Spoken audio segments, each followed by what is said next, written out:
Yesterday could not have worked out any better for the Stampeders. With the Elks losing to the Lions, Calgary has clinched a playoff spot. But make no mistake, this team still has something to play for over these final 2 weeks of the regular season, starting tonight with the Argos in town.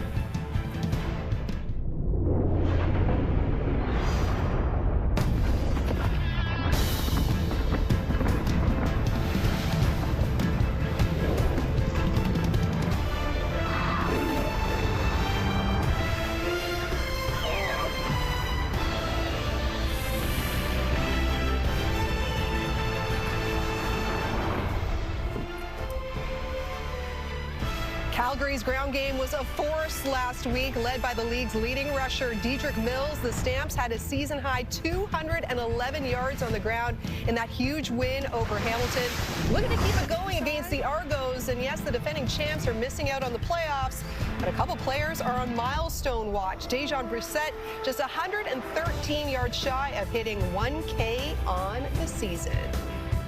Hello and welcome here inside the TSN studio, the second game of our doubleheader to wrap up week 20 in the CFL. Laura Dyken joined alongside Enoch Mwamba and the sharply dressed Milt Stegall. We'll have the full story on that. Oh, we're gonna just hit him right off the top. Yep. No. Again, we'll have the full story on that at the 3-minute warning. Yes. Milt, you've never looked better, my friend. Yeah, whatever. Continue, please. All right. The playoff field is all set, so we know the 6 teams that will be vying for this year's Grey Cup. The only thing we know is that Saskatchewan's won the West. Everything else up for grabs, and for Calgary, finally that 4-game losing streak is over. Milt, is this another get-right game for this team, though? Without a doubt. Without a doubt. Yes, their position as far as playoffs go, they haven't determined that yet, but you still want to go into the playoffs regardless of your position. What's the momentum? You know, they finally got the monkey off their back last week, especially VA with the way he played last week, and you want to continue. You want to have as much momentum going to the playoffs as you can, Enoch. Yeah, absolutely. You absolutely need the momentum going in. The confidence that you need to build as well comes from that momentum and the wins that hopefully you can grab at the end of the season. But you got this guy right here who's been the most constant piece to this team is Dedrick Mills. I mean, leading the league in rushing this season has been a force for this team. Whenever he was touching the ball throughout the course of the season, he was making things happen. Whether VA was struggling, the offense was struggling, the defense was struggling. Yep. Dedrick Mills was making it happen, and you have to be happy if you're a Calgary fan. Winning the turnover battle, very important for the Stamps as well. 8-0 when they do that. 0-7 when they do not. We will head to Calgary after this commercial break, and VA getting his troops ready for this one. Great energy, great execution. Let's get it here. Come on. Get it tight. Believe. 3, 1, 2, 3. Never gonna have it down. We all in. Everybody's gonna shout. We all in. Let them know what we're about. We're all in. Can't keep us out. Can't keep us out. Gonna blow them all away. We're all in. Every play, every breath, got that killer feeling. We're all in.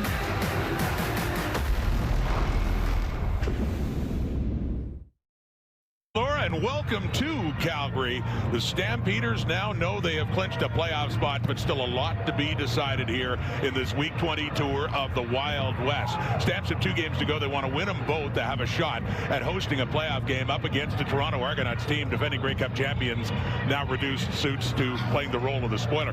Good return to form for the Stampeders after a 4-game losing streak last week in Hamilton, led by quarterback Vernon Adams. Yeah, it looks like his game is back. He's 61 yards away from 20,000 in his career, so that's a milestone that is very interesting. We'll watch. He should get early in this one.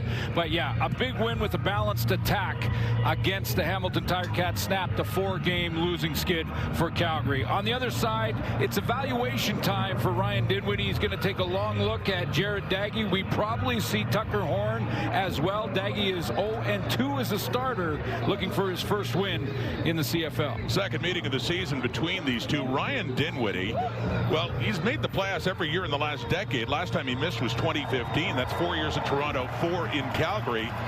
He was with Dave Dickenson with the Stampeders. A lot of success there. And for Dickenson back in the playoffs after missing for the first time in a CFL career as player or coach last year. Argos won the toss. They want the ball. We're underway. McMahon Stadium in Calgary. Janarian Grant has it at the 20.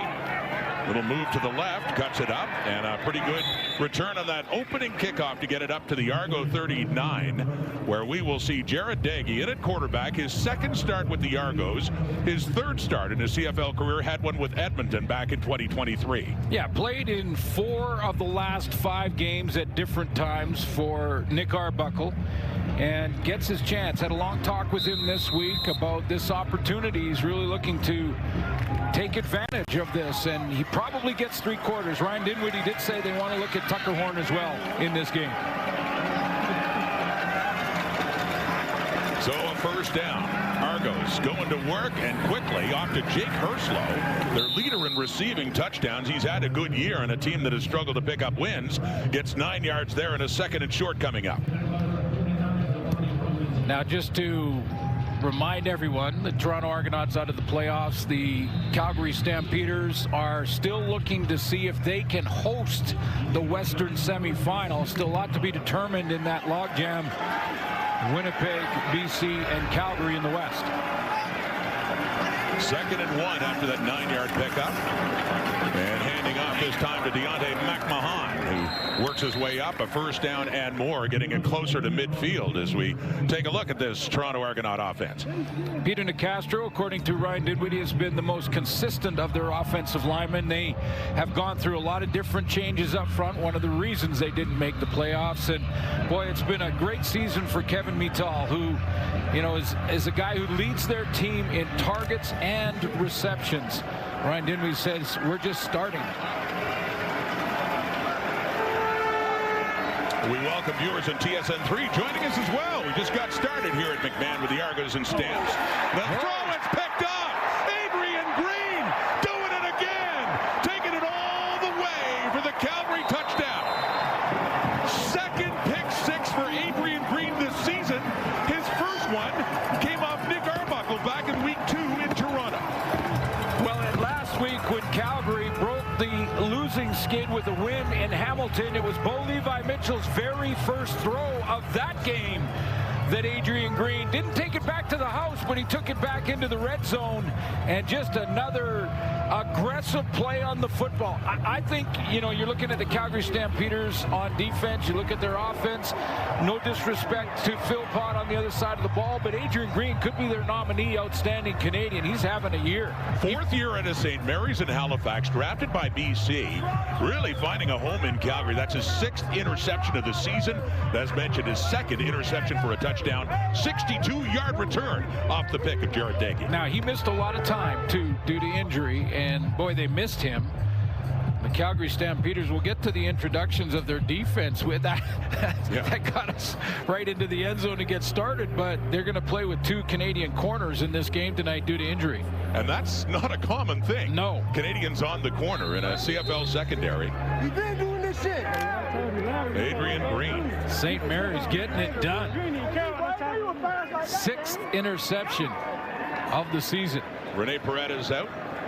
Mark Bassett to put it down. And the snap by Jason McGugan. And the point after try is good. And just like that, we haven't seen the Stamps offense at Vernon Adams yet. But they got a 1-touchdown lead early here at McMahon. Stampeders up.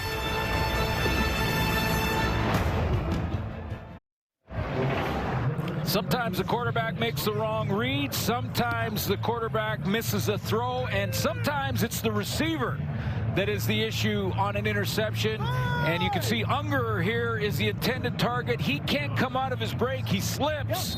And Adrian Green just beats him to the ball, and he is gone. A 64-yard return on that interception, number 6 in the season for Adrian Green. You talked about the one he had early in Hamilton last week and against the Argos for a touchdown back in week 2. So let's do it again for the Argos kick return here. Janarian Grant has something going, works his way up, and he won't go down until he's past midfield. Finally, Ludwig Choquette in on the tackle there for Calgary, and Green is back on the field.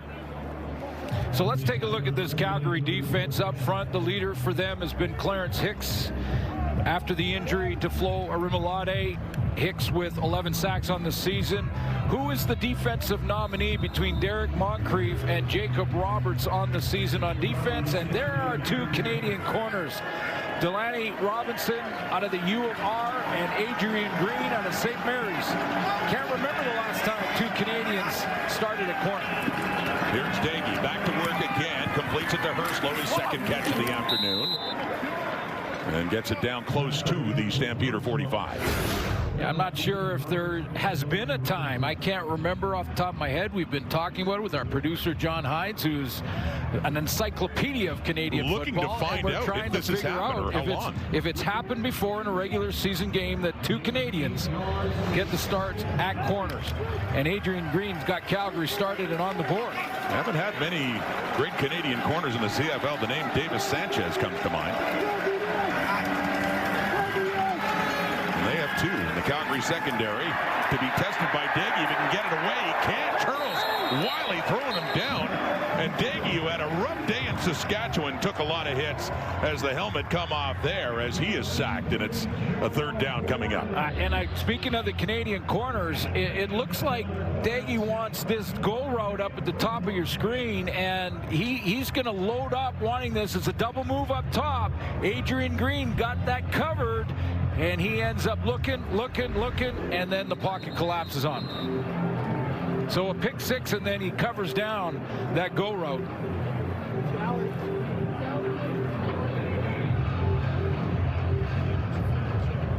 Toronto is challenging the previous play for roughing the passer. Play will be reviewed. So Charles Wiley in what would be his 5th quarterback sack, but we'll wait and see what's the result of this challenge. Took him down up high. You did see the helmet come off of Jared Daggy, so we're going to have another look at this. Rough start either way for Daggy and the Argos in a 7-point hole.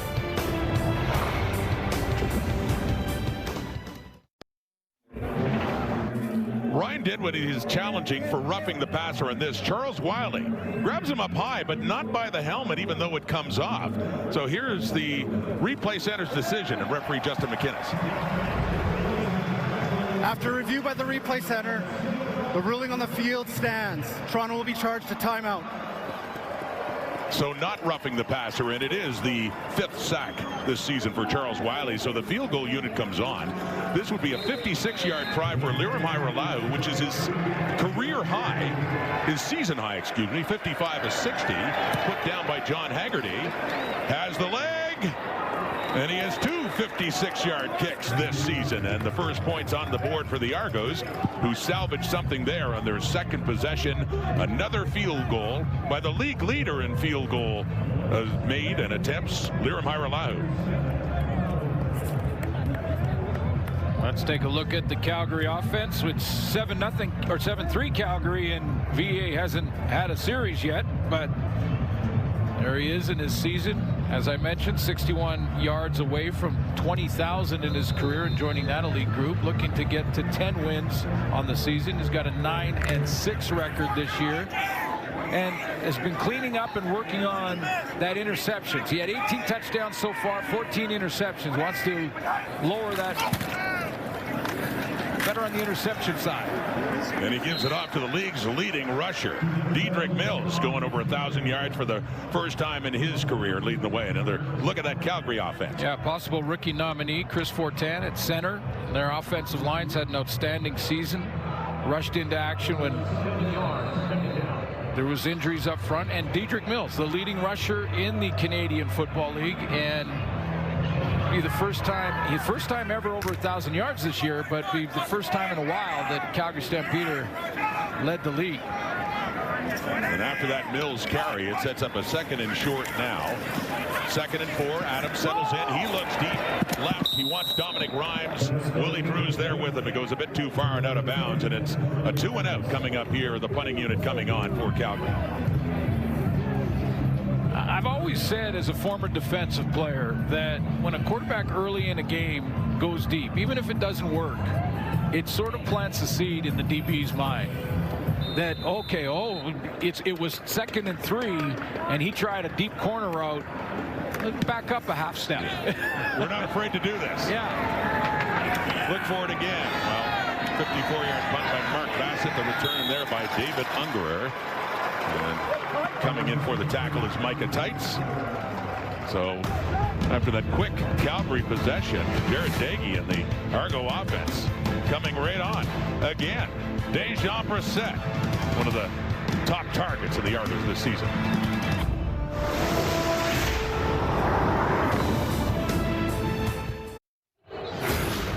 Another good year for Canadian receivers, led again by BC's Justin McInnes. You got Keandre Smith, Nick Dembski over 1,000. Then two solid Argo Canadian receivers in Dejan Brissett and Kevin Mittal. Yeah, and it's Mittal that is most intriguing to me, and just his growth over this season, closing in on 1,000. And you know, when we talked to Ryan Dinwiddie about Mittal, it was, you know, in the route tree, and we talked about this before, the route tree is just basically a tree with all the different routes on it. So quick slant is a 0, and the hitch is a 0, quick slant is a 1, and on the other side, if you're going the other direction, it's even numbers. And that's the route tree all the way down to a go route. And Ryan Dinwiddie was telling us that Mittal is just learning all of the route tree. So we're just scratching the surface on what he's capable of, and led the team in targets and catches. 92 catches on the year coming into this game. Spencer Brown didn't gain anything. 2nd and 10. Dumped off to the fullback, Felix Garagoche. The ex-Ticat puts his head down, pulls his way to a first down for the Argos. Nice, get your pad level down, the tendency breaker to get it off to your fullback. And be interesting to see how Jared Dagey, first of all, handles the pick 6 and how he tries to come back from that. It's already been a couple of plays, get a couple of first downs, get the run game going. That's something that hasn't happened for the Argos all season. A big difference, one of the biggest offensively.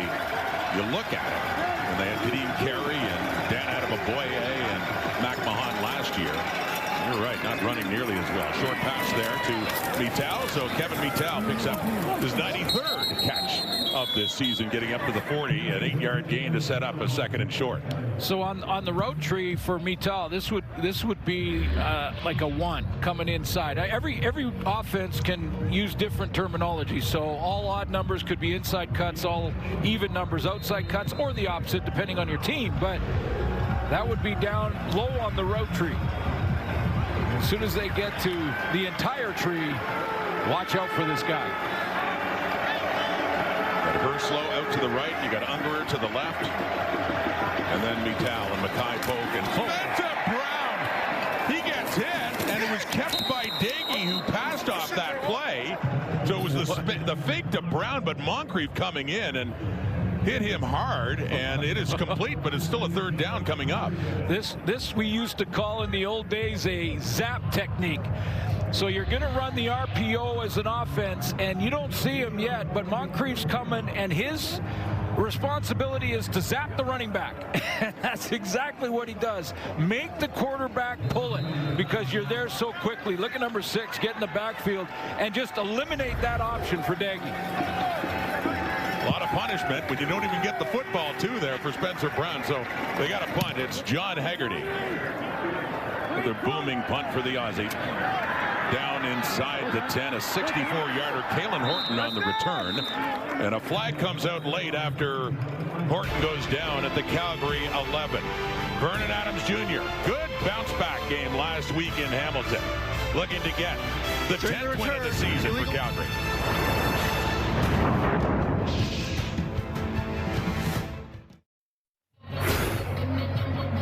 As we told you off the top, career milestone looming at 20,000 passing yards for Vernon Adams, but he's got bigger goals. Let's go down and say hello to Tom Gazzola. Thanks, Rod. Yeah, big goals indeed. 3 for the Stamps team going into this season. VA telling us going into this game tonight that the team wanted to get to 10 wins.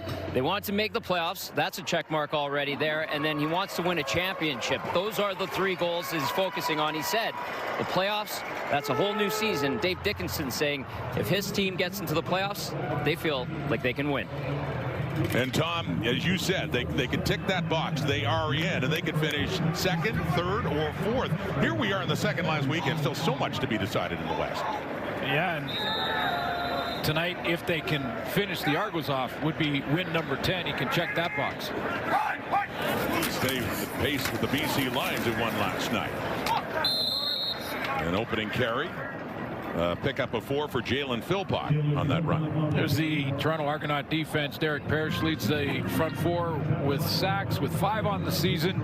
Go back, and Cameron Judge had an outstanding year, even though the Argos aren't making the playoffs, and led the team in tackles, as did McFadden at that halfback spot. 6 interceptions for him this year. 4-yard gain on first down. Still deep in their zone. Vernon Adams Jr. and the Stampeders from in the end zone, and a short pass underneath. It is caught by Mills. Has the first down. Head down. Still going. Up around the 35 and across it. A great pickup by Diedrich Mills to move the Stamps up and buy some space. A 31-yard gain. So this is when you know that VA is in a bit of a groove, when he goes through his progressions. First of all, he's looking this way to get started. Now he goes back, and now look to the field. Then he goes back, and let's see, where's he going? Now down the middle. Didn't like what he saw there, so he goes to that 4th progression, check down. Gets it out to Mills. He picks up the first and gets them out of their shadow of their own goalpost. And gets VA a lot closer to 20,000 yards on his career. Should be hitting that milestone today. He has 30. And on the ground, it's Mills again, breaking a tackle. Finally, Tavares McFadden takes him down at midfield. Back-to-back solid plays by Diedrich Mills. 17 more yards. You know, you talk to a lot of guys, a lot of players, but when they're close to milestones, close to like leading the league, and sometimes they'll just pretend to say that, you know, I don't really think about that stuff. Diedrich Mills wants to lead the league in rushing. There's no question about that. We've asked him a few times over the last couple of weeks what it'd mean to him. It'd be pretty special. Well, James Butler is 40 yards behind coming in, and Mills adding to his totals, and Butler with only 1 game to go for BC. Well, he evades the rush, and Adams down. It's caught. Still going is Dominic Rhymes. 5 touchdown Stampeders. 55 yards, and that puts Vernon Adams over 20,000 yards in his passing career in the CFL. The play is made because VA got outside of containment from the Argo defense. Parrish is inside, so he gets hooked there, and then linebacker off the edge. It looked like it was Dozier who just took the wrong angle, allowed VA to get outside, and now it's the scramble mode, and you're wrong as a DB if you come up to tackle the quarterback, throw it behind you. If you stay back on your receiver, the quarterback runs. So that's can't be right from the DB's perspective there. And the 6th receiving touchdown for Dominic Rhymes in his first year with the Stamps. Goes over 800 yards receiving on the season. The point after by Paredes. So Calgary got a quick touchdown on defense. Now they have one on offense with Adams, a 55-yarder to Dominic Rhymes. I believe it was Dozier coming off the edge, but we'll take a look. Yeah, it was, and that's just the incorrect angle. Now the run option for VA is out there. He started the last game against Hamilton with 2 runs out of the passing game that went back into the middle to just show his sense of urgency in their effort to try and snap that losing streak. But he's outside like that, he's dangerous. How about a big play drive like that? They started at their 3. That was a 4-play drive only for 107 yards and the touchdown. Half the field taken on that play by Rhymes. Moving up, favorite targets and the most TD catches from Vernon Adams Jr. He's past Justin McInnes now and into 3rd place on the VA board. Well, in the playoffs, you know, it was about 2 weeks ago, pretty quiet 3 games in a row for Dom Rhymes. Yeah. And in fact, we talked to VA about it, and he said, yeah, I mean, part of it, and he was taking full responsibility because he was struggling. He said, you know, part of it is my confidence. He talked about it. Some people didn't like that he said that. I thought it was excellent. His teammates would rally around him, which they have. But if they want to win the cup and go deep into the playoffs, Dom Rhymes got to be a big part of it. I remember you talking about that a couple of weeks ago. We were watching Calgary play in Vancouver, and Stamps fell behind. They came back, and it was finally Rhymes getting a target and a catch in the 4th quarter that got them close. Janarian Grant again. 3rd kickoff return already in this game for Grant. Gets it up to about the 39. So the Argos in a deeper hole, and thanks a big part to that man, Dominic Rhymes. 55-yard touchdown catch from Vernon Adams Jr. Yeah, and defensive football is all about angles, and if you take a bad angle on a great athlete like Vernon Adams, you're in trouble. And now you see Cam Judge, he's between a rock and a hard place. If he comes up, throw it behind him. Not that Cam Judge was responsible to cover Don Rhymes there, but just it puts the entire secondary in a bind. Now the Argos down 11, 14-3. 1st and 10, shy of their 40. Jared Dagey. Little fake, he gets hit before he can throw it. Ball does come out. Calgary football. Unless they rule his arm was coming forward, the Stampeders have it. As he heads off, Dagey and the offense off the field, the officials still discuss. He was just in the process of trying to throw the football when he got hit, and it came out. Clarence Hicks. What a season he is having. So quick when he goes one-on-one on his pass rush moves. That was just an inside move on Brandon Kemp. But it looks like that'll be incomplete pass. Not a fumble. Looked like the arm was just going forward for Jared Dagey trying to throw it when Hicks put his hand up. And so close, though. Yeah, very. Stamps recovered it, but it looks like it'll still be Argo football. Last year's ruling on the previous play is an incomplete pass. It'll be 2nd down. Last year's Rookie of the Year nominee for Calgary, Clarence Hicks, having a fantastic sophomore season. Leads the team in sacks with 11 coming into this game. Well, 4 in the last 2 games. Yeah. Like two each in the last 2 games. And important games, especially the last one, Hamilton. That was a big win for this Calgary team. So the Argos catch a break. It's incomplete. It's 2nd and 10. Dagey the offense still on here. Out of the shotgun and looking to the right. Throwing it off right at the first down marker. Mital has another catch. Kevin Mital in his 2nd year out of Laval pushed out of bounds right at midfield. Now these two teams faced each other back in week 2 of the season, and Mital sort of set the table for a great season that his quarterback should trust him when in that game he was targeted 6 times and caught all 6. That's a 17-yard gain for number 10. Just across midfield. The 54, the Stampeders. Dagey looking to the right again. Completes it again. It's Unger this time. Just inside the Calgary 50. That's as far as he got to about the 49 before he is pushed back. 2nd down coming up. That's the other Canadian corner we were telling you about. Delaney Robinson out of the University of Regina. On that stop on Unger. Yeah, playing the boundary, which isn't easy. I mean, you know, that wide field, you have just a little bit more time to react than you do when you're in the boundary. Godfrey Onyeka, by the way, from Wilfrid Laurier, playing halfback into the boundary in this one. A lot of Canadian content in that secondary. And Dagey, it's deflected off, nearly intercepted. A good play by Herslow to come in and run interference to prevent the pick. Because that looked like it was going to be Calgary football. We get a flag down as well. Yeah, that's right back in the PI area. Was that contact early?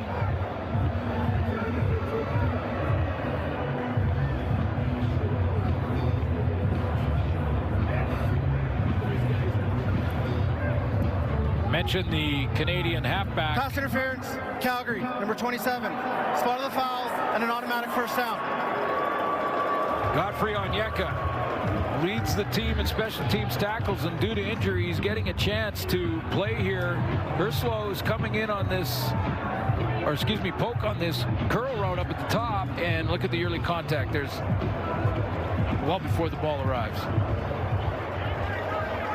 And didn't matter. We see the work by Herslow to prevent the Calgary pick. Doesn't matter. Gain of 14. Still Argo football on a 1st down in the Stamp zone now. Trailing by 11. From the Calgary 36 now it is Dagey. Has time. Running out of it. Loses the ball too. He goes back to get it. Jalen Hutchins, the big tackle for the Stamps, had knocked it out again. They've been menacing Dagey in this game so far, and Argos are fortunate just to get the ball back. You know, a big game by Jalen Hutchins will go a long way for this Calgary team because, you know, this is a guy that had such a great start to the season. I mean, he was dominant in the first 4 games of the year. He had 14 defensive tackles, the first 6 games, I should say, and 4 quarterback sacks. Just unstoppable at the beginning. Then he got hurt, only missed 1 game. But since then, he hasn't quite been the same. That's the type of influence we saw early in the season. He can certainly be a force up front.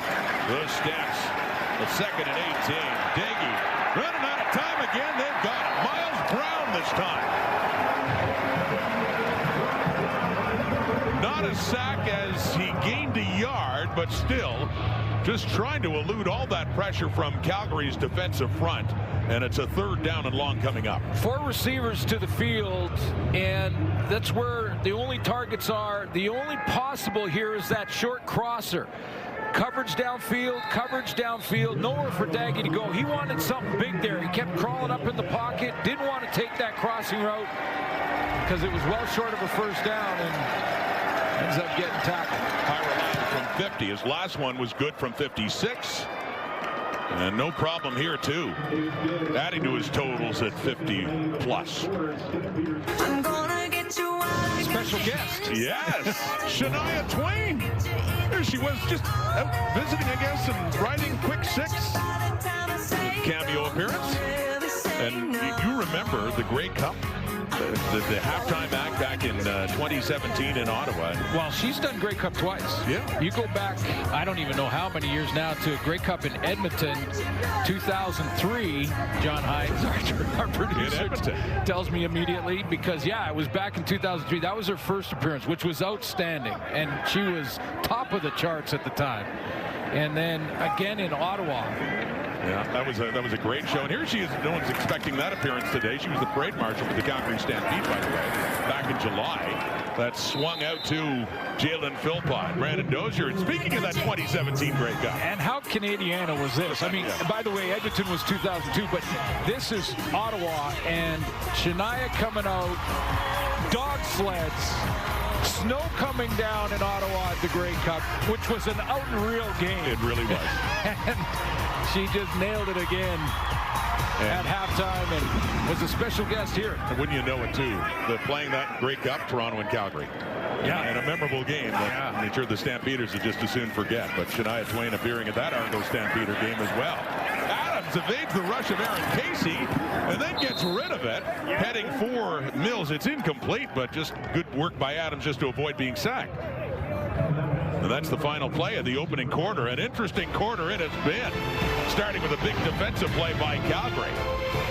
And the interception for the touchdown by Adrian Green, his 2nd pick 6 of the season to get things started. Stampeders lead through the first 15. Big touchdown by Dominic Rhymes to get quick 6 running.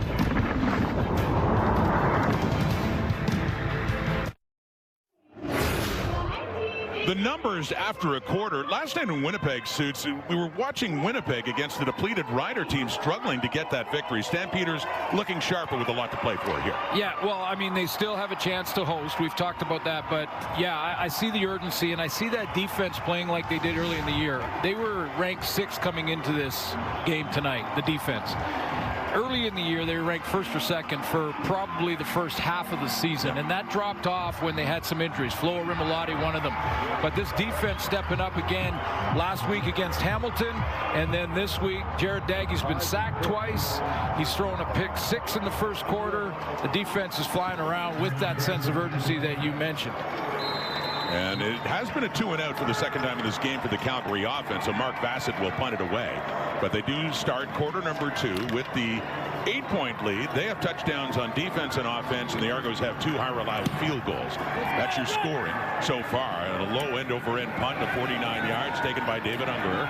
Trying to follow his blocking. He goes the other way. He finds an edge, and he's got something going here. Ungerer. Bassett, the punter, is the one that gets him up at the Argo 49. So a rare punt return for David Ungerer and puts Toronto in a better place to start. Yeah, but the Argos haven't had bad field position in that first quarter. I mean, they had a couple of decent returns, got close to midfield on a couple of these drives to start out with, and just this Calgary defense has just not allowed them to gain any traction. We'll see what happens this time for Daggy and the Argo offense. Last time out, got close enough for a high-reliable field goal. That's a 31-yard return by Ungerer. Here we go on a first down, and quick the sweep to Mittal left side. And cuts the corner, and he picks up about Well, close to 5 yards.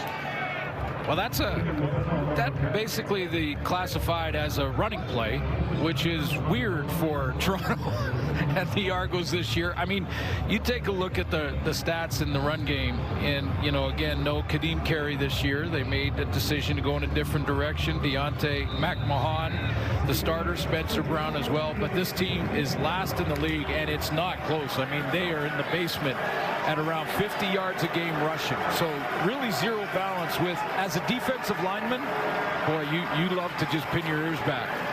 So here we go in second down now. It is caught going up for it. And right around the first down marker is Mackay Polk.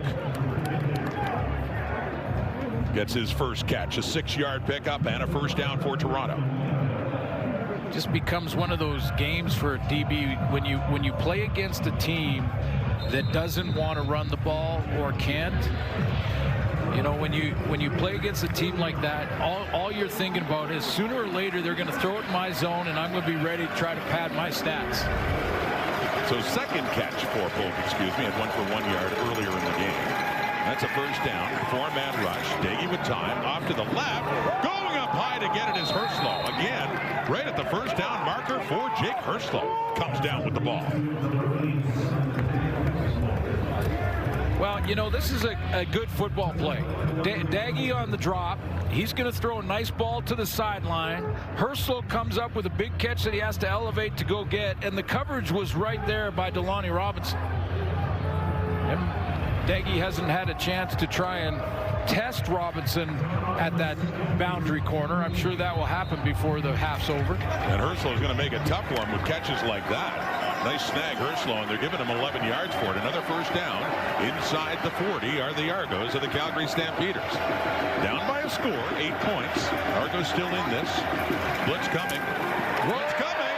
Bailey Devine Scott does get to him. Daggy tried to get away, but he fell to give the sack to Devine Scott. The blitzing safety for the Stampeders coming in and pushing the Argos back. Kyle Wilson's in there. You see Roberts, and from the right of your screen is going to be where Bailey Devine Scott. This is, I think, 3 starts for Devine Scott, again due to injuries. I mean, they've been decimated in the back end with injuries, the Calgary Stampeders. Started with Damon Webb at safety, Sheldon Arnold, Lance Robinson at halfback, both injured. Tyler Richardson, Anthony Johnson also injured. Pushes it back to a 2nd and 22. The short pass there to Spencer Brown, and a good tackle in the open field by Derek Moncrief, who has a few words for Brown after that. Basically, you're not going anywhere. 3rd down coming up here for Toronto. Derek Moncrief, when you look at his numbers, and one of the ones that jump off the charts is tackles for losses, which to me is just as valuable as a sack. Sack might be more sexy. We talk about it probably more. But a tackle for loss is the same thing. It's just the tailback or whoever, a receiver, has the ball in their hand, and he has 10 and leads the league. And lo and behold, we have a 58-yard try, or just about 58 from Hyralau, and not this time. Did a couple of booming kicks before, but that's a miss, and Kalen Horton brings it out. Horton is taken down at about the 19, so the career high was 56 for Hyralau and went for one there, but did not work out. And a nice autumn day, but 12 degrees here in Calgary. We'll be back second quarter. From Hyralau, Stampeder ball, and still with the 8-point lead. To Dedrick Mills there with Vernon Adams in that Calgary backfield. He gets the ball. Mills again. Had some great carries in this first half, and just keeps pulling his way through to another first down. Dedrick Mills, leading rusher right now. He was asked what that would mean to him to finish on top in that stat. It only pops in my head if somebody mentioned it to me for real. Like, as far as like my girl, be like, my fiance, she'll sometimes say, hey baby, you're right there, and I'm like, yeah, okay, I get excited, but then again, once my mind goes somewhere else, I really don't think about it as much. I just go out there and do my job. I think it might mean a thing or two to him to win a rushing title. Well, if he keeps this going, Derek Sluk on the tackle, but that's after he got well into the Argos secondary again. Here comes Diedrich Mills again, adding to his lead, and the rushing total is 18 more yards.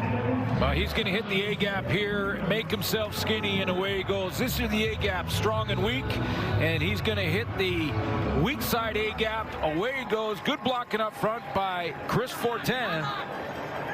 Another big run. Got 19 yards there. He is 55 on the day, so he's 95 ahead of second place James Butler now. He's still going here, and this time it's Jalen Philpott. Takes that handoff. He works it up to midfield. Now, James Butler is going to be in a game next week against Saskatchewan that they need to lock up possibly home field advantage. So they have control of the BC Lions. We're going to see James Butler. I'm not sure if we'll see A.J. Ouellette, who did play last night. They rested him. Maybe play him in that final game next weekend. The regular season, of course, Winnipeg, Brady Oliveira will play. Notice all those top rushers in the West Division this year.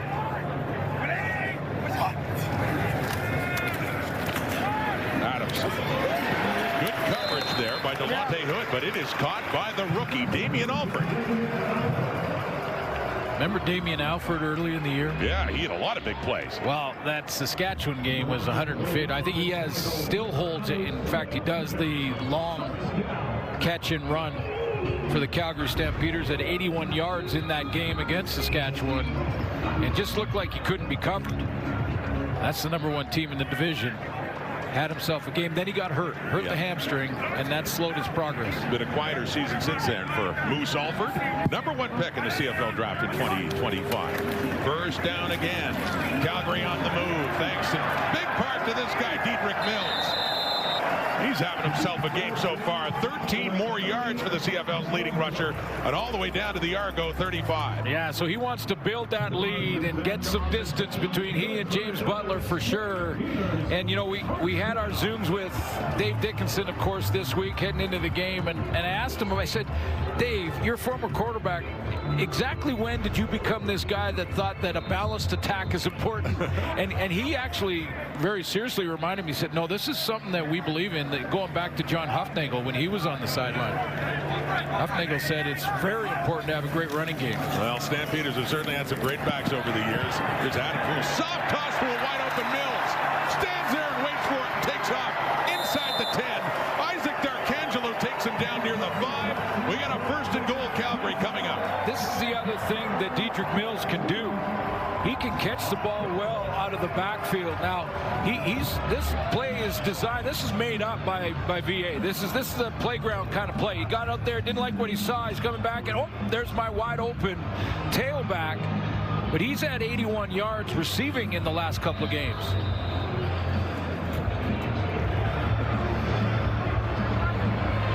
And Vernon is right there to greet him. Yeah, first down and goal, Calgary. Stampeders. An offense really moving nicely now. 7 touches, 68 yards.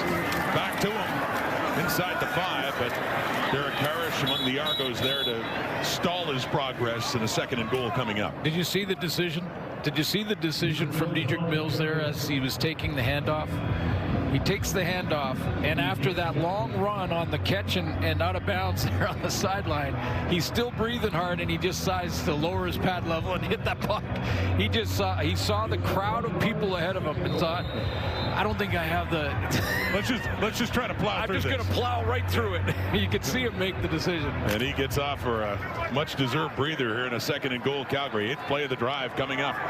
Stampeders looking to add to their lead. It's 8 points right now. Adams faking to Choquette. Wide open touchdown, Kevin Jones. Well, they ran the ball so well, and even with a different back, they faked it.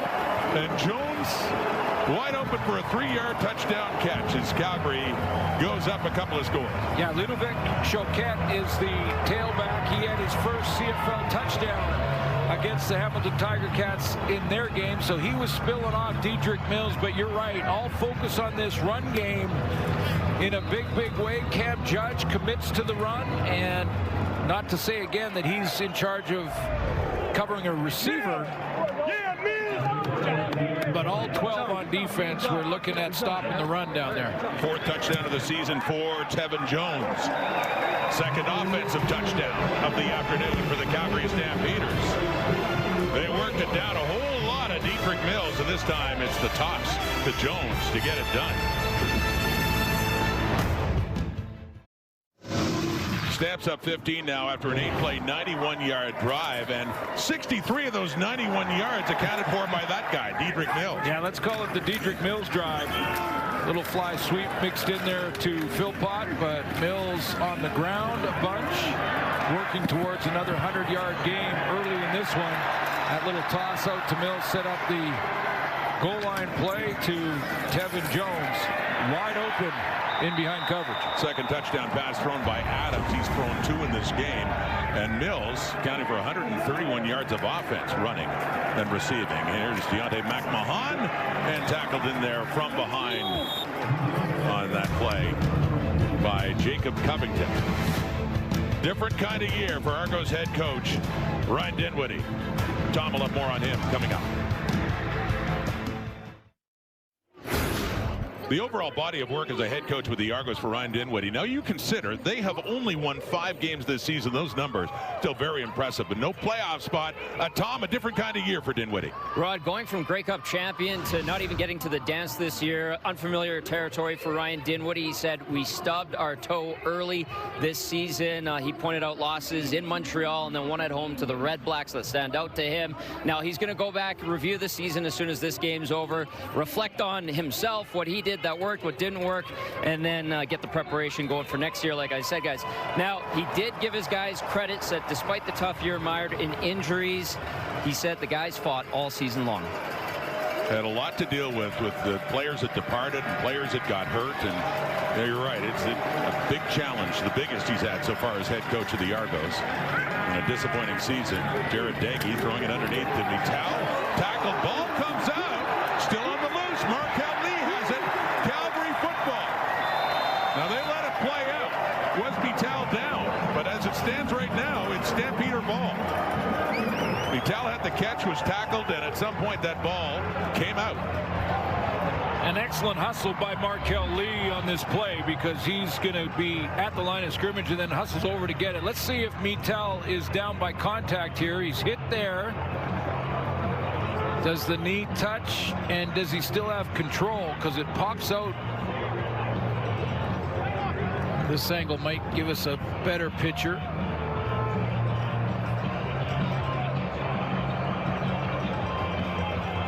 Very close.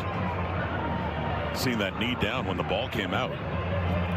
It's Kyle Wilson tackling him there. Now it's ruled a fumble, so they'll have to find evidence to... The ruling on the previous play is that the ball carrier was down by contact. There you go. There'll be 2nd down. So they're saying those looks were enough to show that the knee had touched first. The right knee was down, Vital.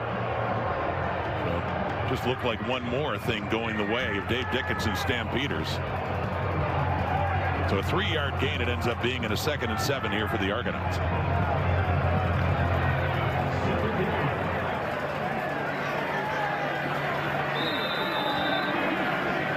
Second last weekend of the regular season. Stampeders have a lot to play for here. Daggy and heading off to Vital again.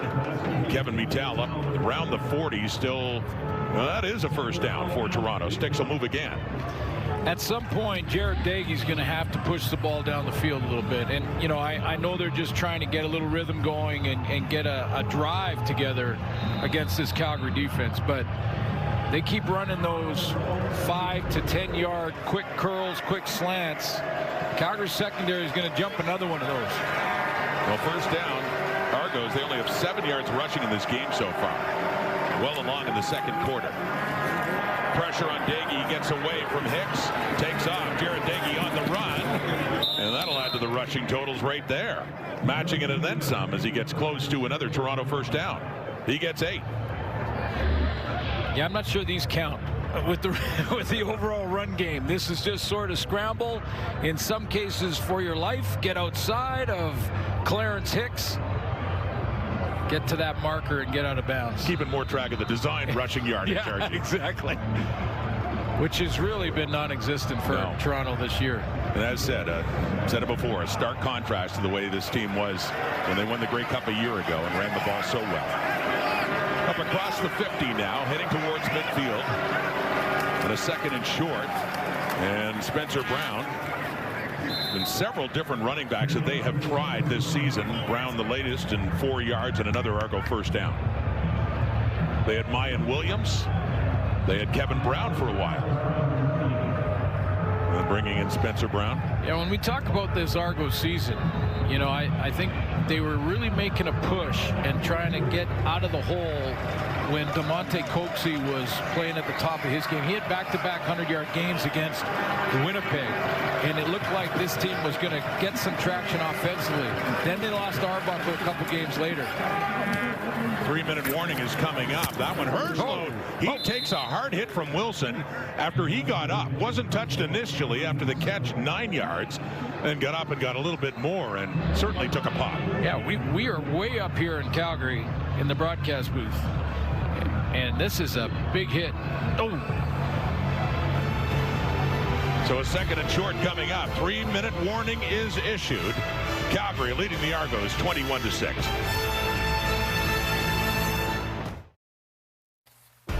We've reached the 3-minute warning, so it is story time now with the electric kitten. Oh my goodness. Why are you wearing that? It's hurting my eyes. I lost a bet. My eyes. You lost a bet to who?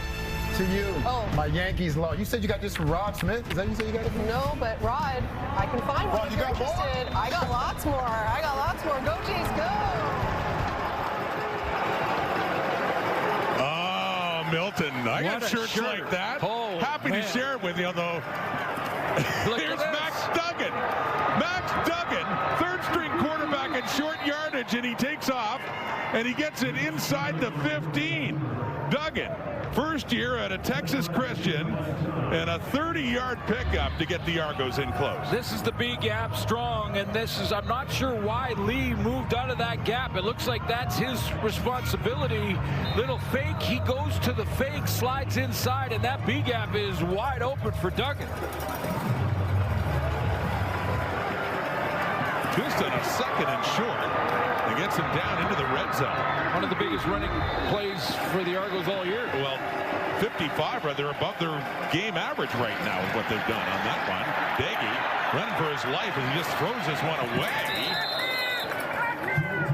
Barely back to the line of scrimmage as he was under a lot of heat right from the get-go. Yeah, that's the problem with trying to throw that deep ball or throw it to the end zone in this case. You need an extra steamboat or two to get that ball down the field, and Jared Daggy's just not had the time in this game. Look at Clarence Hicks again. All sorts of pressure. Just mention the Riders and the pressure that they got on Daggy last week. Intentional grounding, Toronto, number 7. The down counts. It'll be second down. Well, I'd said it looked like he just got back to the line of scrimmage, but as you hear from Justin McInnes, didn't quite make it, so he grounded the football, lost it down as well as their push back. Yeah, and no receiver in the vicinity, so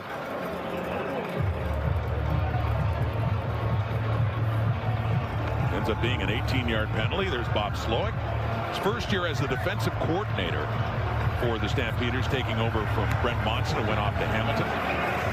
Slowick with a lot of experience, CFL and National Football League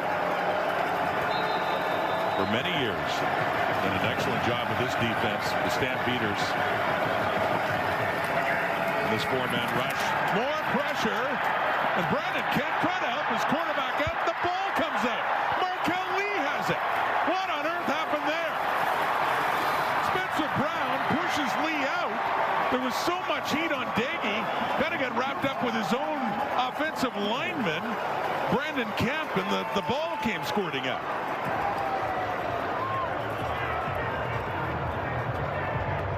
well, he definitely wasn't trying to throw the ball. It almost looked like, unless he was trying to push it forward, was there a receiver? Watch how he turns and spins out of this Brown tackle attempt. You're right, he's all tangled up with his own teammate and almost tried to pass it with both hands like you would be passing a basketball.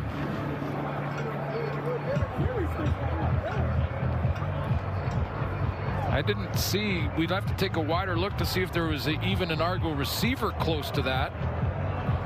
After automatic review by replay center, the ruling on the previous play is an incomplete pass. However, we have intentional grounding. Toronto number 7. So the down counts again. It'll be 3rd down. So if they rule that as a passing motion, which they are, there has to be. Timer, please reset the clock to 2:13. There has to be an Argo in the vicinity, or else it has to cross the line of scrimmage. There wasn't an Argo, and it didn't cross the line of scrimmage. He looked like he was just shoveling it ahead like a hot potato. I mean, to get rid of it, and it was, as I said, it was his own teammate Brandon Kemp who had his hands on him. Back-to-back intentional grounding calls, and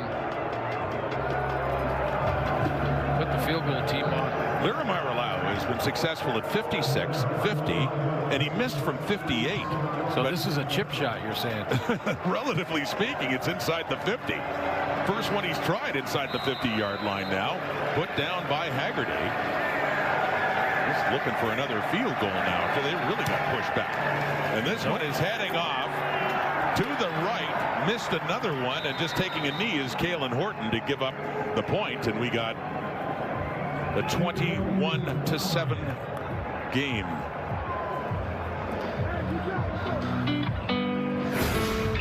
The announcement coming earlier this week. The plans for the Grey Cup and the halftime show. It's MGK, the Bud Light halftime show. Our Lady Peace performing in the kickoff show as well. So it's an exciting time of year, and now just 1 month away to the big game in Winnipeg. And Katie St. Germain is going to sing the national anthem, Country Girl.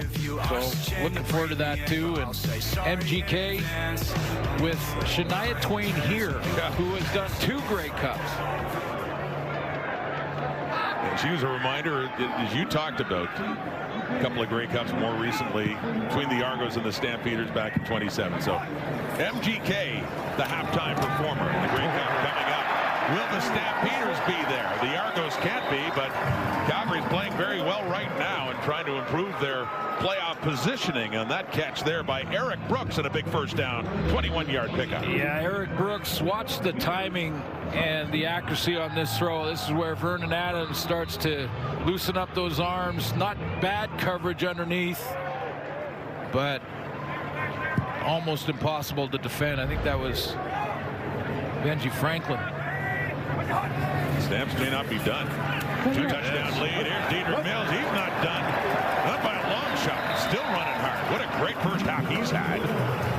14 more yards to the total of Diedrich Mills, down just inside the 35. Well, I'm just going to say it.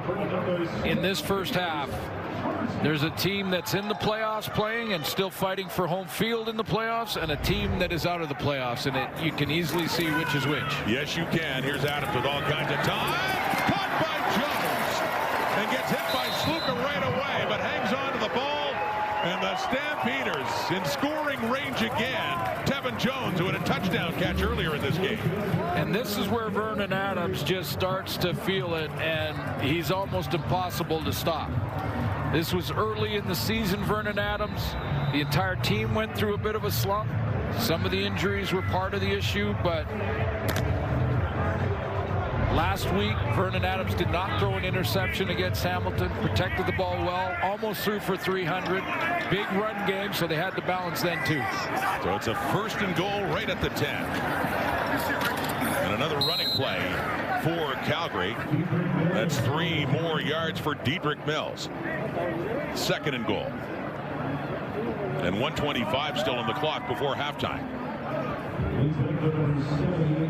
When we will head to Laura and Enoch and Milton. By the way, to finish that thought, sure, I got lots of shirts like that, but you can tell if they were mine, they'd be wrapping around Milton twice.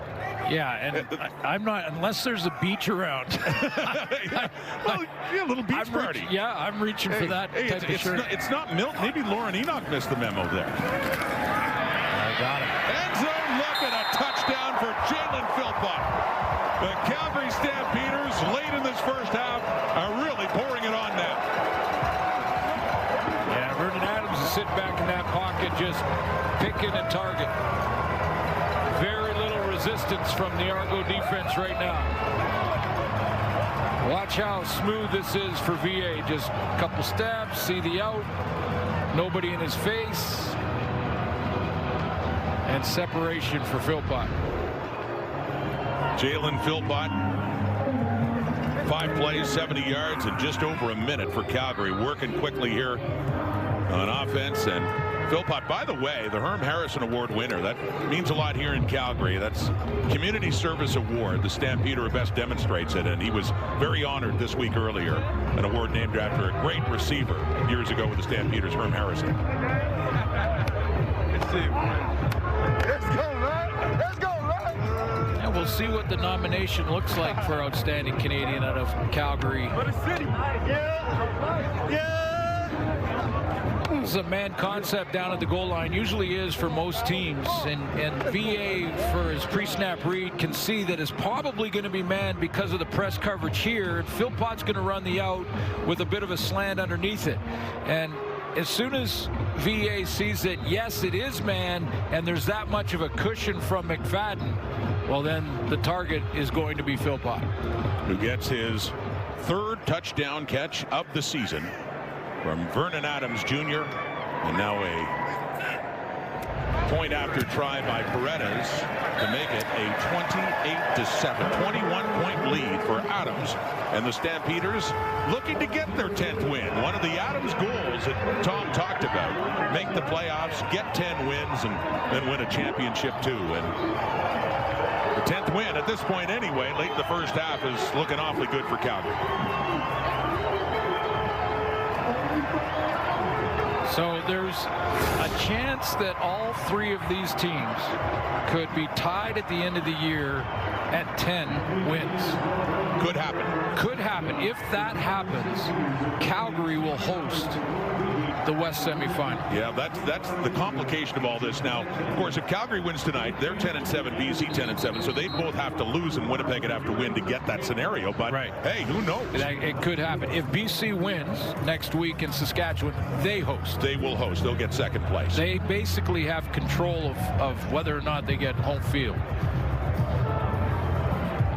They have the tiebreaker on Calgary.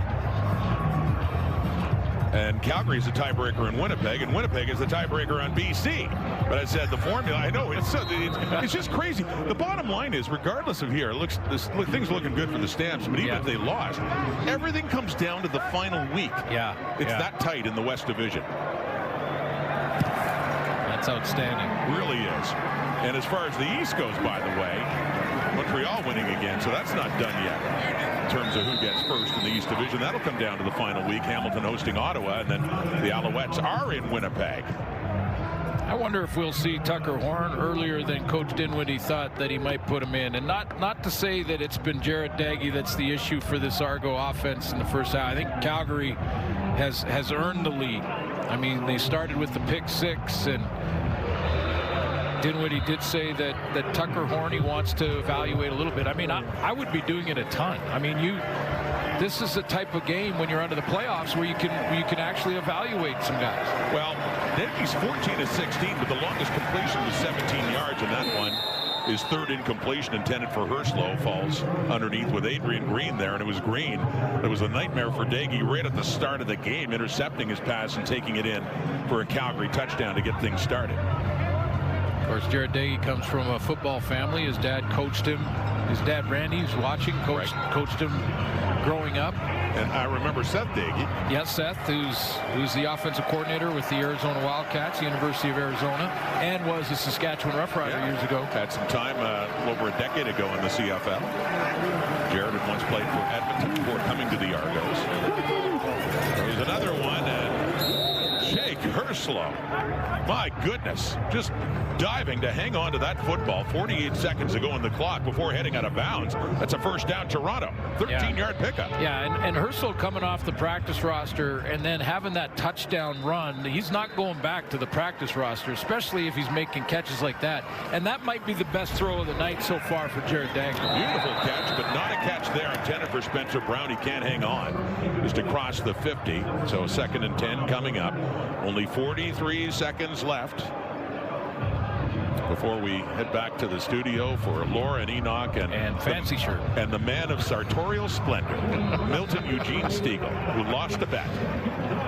He literally did lose a bet. Well, yeah, I mean, you see sometimes people dress it. Would you lose a bet? Yes, he did. Yes, that is the only way that he could be wearing that shirt. It's flashy, man. Love you, Milt. You know that. If you guys are whoever's watching halftime, and all our football fans across the country watching, put on your sunglasses at halftime. It's a bright one. Yeah, well, Milt and Enoch both had them on earlier, didn't they? Well, I don't know. Seen them have the shades on before. That'd be too much. A couple of Ryan Dinwiddie told us that he's going to take a look at a couple of defensive players. We'll talk about that in the second half, but he did say, yeah, it is a chance to start to put some of these young guys under the spotlight and just see how they respond in this game, their last game for the Argos. One of them is going to be Greg Reeves out of South Florida. He's going to get a chance to play. Brevin Allen's going to see a little playing time, number 77. Both real young guys. He played at Campbell University. That's in North Carolina. Yeah. And Ryan Dinwiddie, like we talked about how things are different this year in Toronto. As mentioned, the 4 years before that, Dinwiddie was a coach here with Dave Dickinson in Calgary, where they went to the Grey Cup 3 of those 4 years, and they hosted a playoff game in the other year in 2019. The last time Dinwiddie missed the playoffs, he was the offensive coordinator for the Montreal Alouettes in 2015. It's been that long. It's been a decade since he's been out of the playoff mix. Yeah, I've appreciated all year his honesty when we get on those calls, too. Absolutely. 42 seconds. Back play! They got him again. They got him again. Sean Peterson coming in, picking up the sack. Ryan Hunter is one-on-one. There's Hunter, and there's Peterson, and this is a speed rush around the edge. Just try to make a move right at the point of attack, then get around the edge, and because Jared Daggy had dropped so deep, he couldn't really find a way to step up in the pocket. He had faded back a little bit more, about 2 or 3 yards deeper, and that's right in the lane of Peterson. So Daggy off again. Another tough one for him and the Argos as Haggerty will punt this one away. Late in the half, and Kalen Horton the one back for the return for Calgary. 22 seconds to go, and looking like the Stamps will have a 3-touchdown lead heading to the dressing room.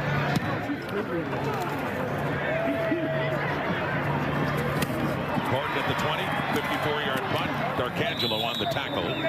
And we just got 7 seconds to go until halftime. Maybe one more running play to Dedrick Mills. Finish the half. Solid lead going in at halftime for the home team. The way Mills is running, one more play. He got 13 yards, would put him at 100 rushing at the half. What a half. 87 yards on 8 carries. Oh, they're just going to kneel. They're just going to take a knee and be satisfied, as they should be with the way this first half has gone. Right from the get-go, and the pick 6 by Adrian Green, and offense taking care of business as well. This has been a good game for Calgary so far in all phases of it. Well, they're starting to stack here because, boy, that game against Hamilton, they look like them early Stampeders from this season. Halftime in Calgary.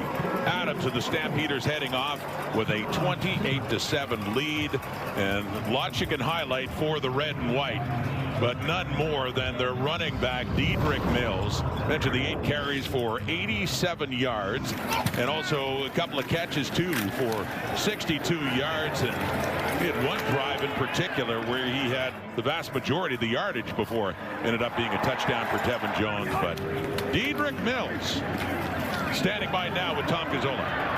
Rod, all smiles with Dedrick Mills here after a pretty strong first half. The defense coming up with big plays. You're getting a lot of touches. The offense scoring TDs. What did you like most about that first half? I mean, just everybody playing as a unit, playing as a team. We just coming out here with the energy. Started off with the game with the energy, with the interception, and it just got us going. I know you told me you don't want to think about the rushing title this year, but you're putting together a pretty good game so far. Does it creep into your mind? Oh yeah, most definitely. I got people on the sideline coming up and telling me about how many yards I got. Just keep running the ball. You're almost there, and just keep pushing me. So that's what I just keep doing. Appreciate the time, Dedrick. Yes, sir, thank you. All right, Dedrick Mills and the Stamps up big on the Argos. Let's send it over to Laura and the panel. And, you know, as the weather gets colder and the games get more and more important, having... Too bright in here. What's so funny? Shades and fancy shirt over here on my left. The importance of having a running back like Dedrick Mills is so paramount to your team's success. And for Mills now, you know, he only has 3 100-yard rushing games this season, but he's well on his way to number 4, Milt. Yeah, and he's doing it all for this team, and he's been consistent all year long, evident by the fact that he'll probably be the league's rushing king when the season is over with after next week. He's doing it all, not only on the ground, but also through the air. And Vernon Adams has found a way to get him the ball, and that's great. And as you mentioned, there's going to be some games, especially when we get to these playoffs, where you need that BWB, that bad weather back. And most times, bad weather backs, they're not small, pretty guys. Not saying he's an ugly guy, but they're the girthy guys who can make it happen in between the tackles, also outside. So Dedrick Mills is having the best year of his career. It's good for him. It's good for these Calgary Stampeders. They're back on pace right now. They seem to be going into the playoffs with the momentum. Vernon Adams is playing well. That defense is playing well. So this team right now is in a good place, because you think about it, you know, 4 weeks before last week's game, we were thinking, like, what's going to happen with this team? But right now, this team is going in the right direction. And while the Argos are focusing on shutting down Dedrick Mills in this game, opening things up, as you said, for VA, who's thrown 3 touchdowns in that first half, he had 3 touchdowns combined in the previous 5 games. So we kind of said, is this a make-right game for the Stamps? So far, so good. The last thing we haven't discussed is obviously that defense and the way that Calgary started this game off with a bang. You know, during the losing skid, they were giving up almost 40 points per game. They had last week's big game against Ticats, giving up just 20, and now that unit's kind of reclaiming what it did earlier in the season. Yeah, this is the type of game that the Calgary Stampeders wanted to have, and they're hitting on all cylinders. The offense, as you mentioned, Milt, are playing extremely well, from the running game to the passing game, but this defense has been impressive as well. You talk about Clarence Hicks, the defensive line and up front. I mean, this offensive line just can't keep him in front of him. He's got this offensive line on skates, and he keeps getting by him every single time. Poor Daggy is fighting for his life almost every down. And so beyond that, though, I love what these linebackers have been doing. All the linebackers, Jacob Roberts, Markel Lee, Kyle Wilson got in there and was making some wreaking havoc as well. So they're being active, and this is what this defense needed to do when they show up. And you can't talk about this defense without mentioning Adrian Green. St. Mary's, Adrian Green has been playing tremendously throughout the course of the season. Early on in the season, he had an injury, but he came right back, and he still has 5 interceptions throughout the course of the season. He's playing tremendous for this season. He is going to be a force for this team going forward. 2 pick-sixes this season, both of them coming against the Argos. And yeah, for the Stamps, you know, sticking in this, because it's going to come down to next week and who finishes second in the West. And I think a Calgary team that's clicking on all cylinders, you don't want them in the playoffs. No, you don't. You don't want to see them in the playoffs. If Vernon Adams is on his game and that defense is rolling. And Glenn Suter mentioned how that defense struggled really when they lost one of your best friends, Flo Remalade. But they seem to be getting it back on track right now. So they want to keep that going, because when you get in the playoffs, you got to have all cylinders going. There is no time to be relaxing. You got to get it going. And Calgary Stampeders got pretty much have it going. Nothing like the big mo to get into the playoffs. Thanks, fancy shirt. That was some good stuff. Glenn Suter, that was messy. Glenn and Rod, they both know. They were born in the 60s. They got like 50 shirts like this. My favorite was, have these shirts. Why are you wearing that shirt? Did you lose a bet? Yeah, I lost a bet. If you missed any of the action from Week 20, don't worry, you're in luck. We've got highlights from the other 3 games on the schedule coming up on the other side of the break. The Stampeders now know they have clinched a playoff spot, but still a lot to be decided here. The throw is picked off. Adrian Green doing it again. And it's caught. Still going is Dominic Grimes. 5 touchdown Stampeder. Faking to Choquette. Wide open touchdown Kevin Jones. Calgary goes up a couple of scores.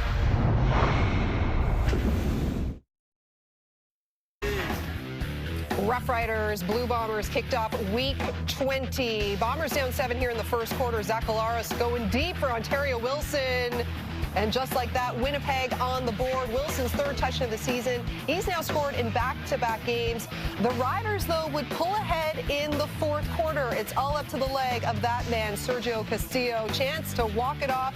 Chip shot from 22 yards out. And he does it as the Bombers get the victory in the nightcap. It was the Elks and Lions And the teams in the West paying special attention to this one. Lions by 10 in the third. Nathan Rourke escaping the pressure. And no one Out of there. is going to stop him from getting into the end zone. 70 yards later, the longest run of his career, helps the Lions win their 5th straight. More importantly, that eliminates the Elks from playoff contention. And with that result, it means the Bombers and the Stamps are in as well. And then earlier today in the first game of our doubleheader between the Alouettes and the Red Blacks, Montreal by 12 in the third quarter. Tyree Adams, it's tipped and picked off by Tyrese Beverette. Wesley Sutton getting credited with the deflection. 4th INT on the year for Beverette. Montreal possession just outside of the red zone. And ensuing drive, Davis Alexander going to work here to Austin Mack, who had another big game. Alexander with 2 touchdown passes on the day. He's now 11-0 in his CFL career. The Owls win, and their hopes to win the East are still alive.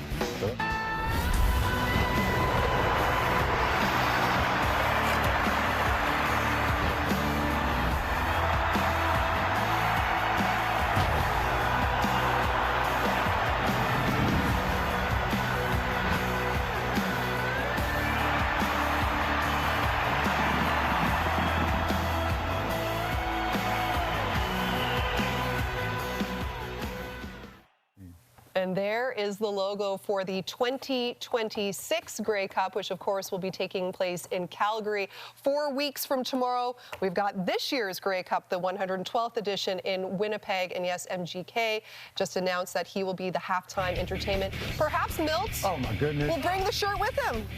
Illustrate in Winnipeg there. My man Mo, too. That's my man. That's what we still doing this, huh? Well, this is it.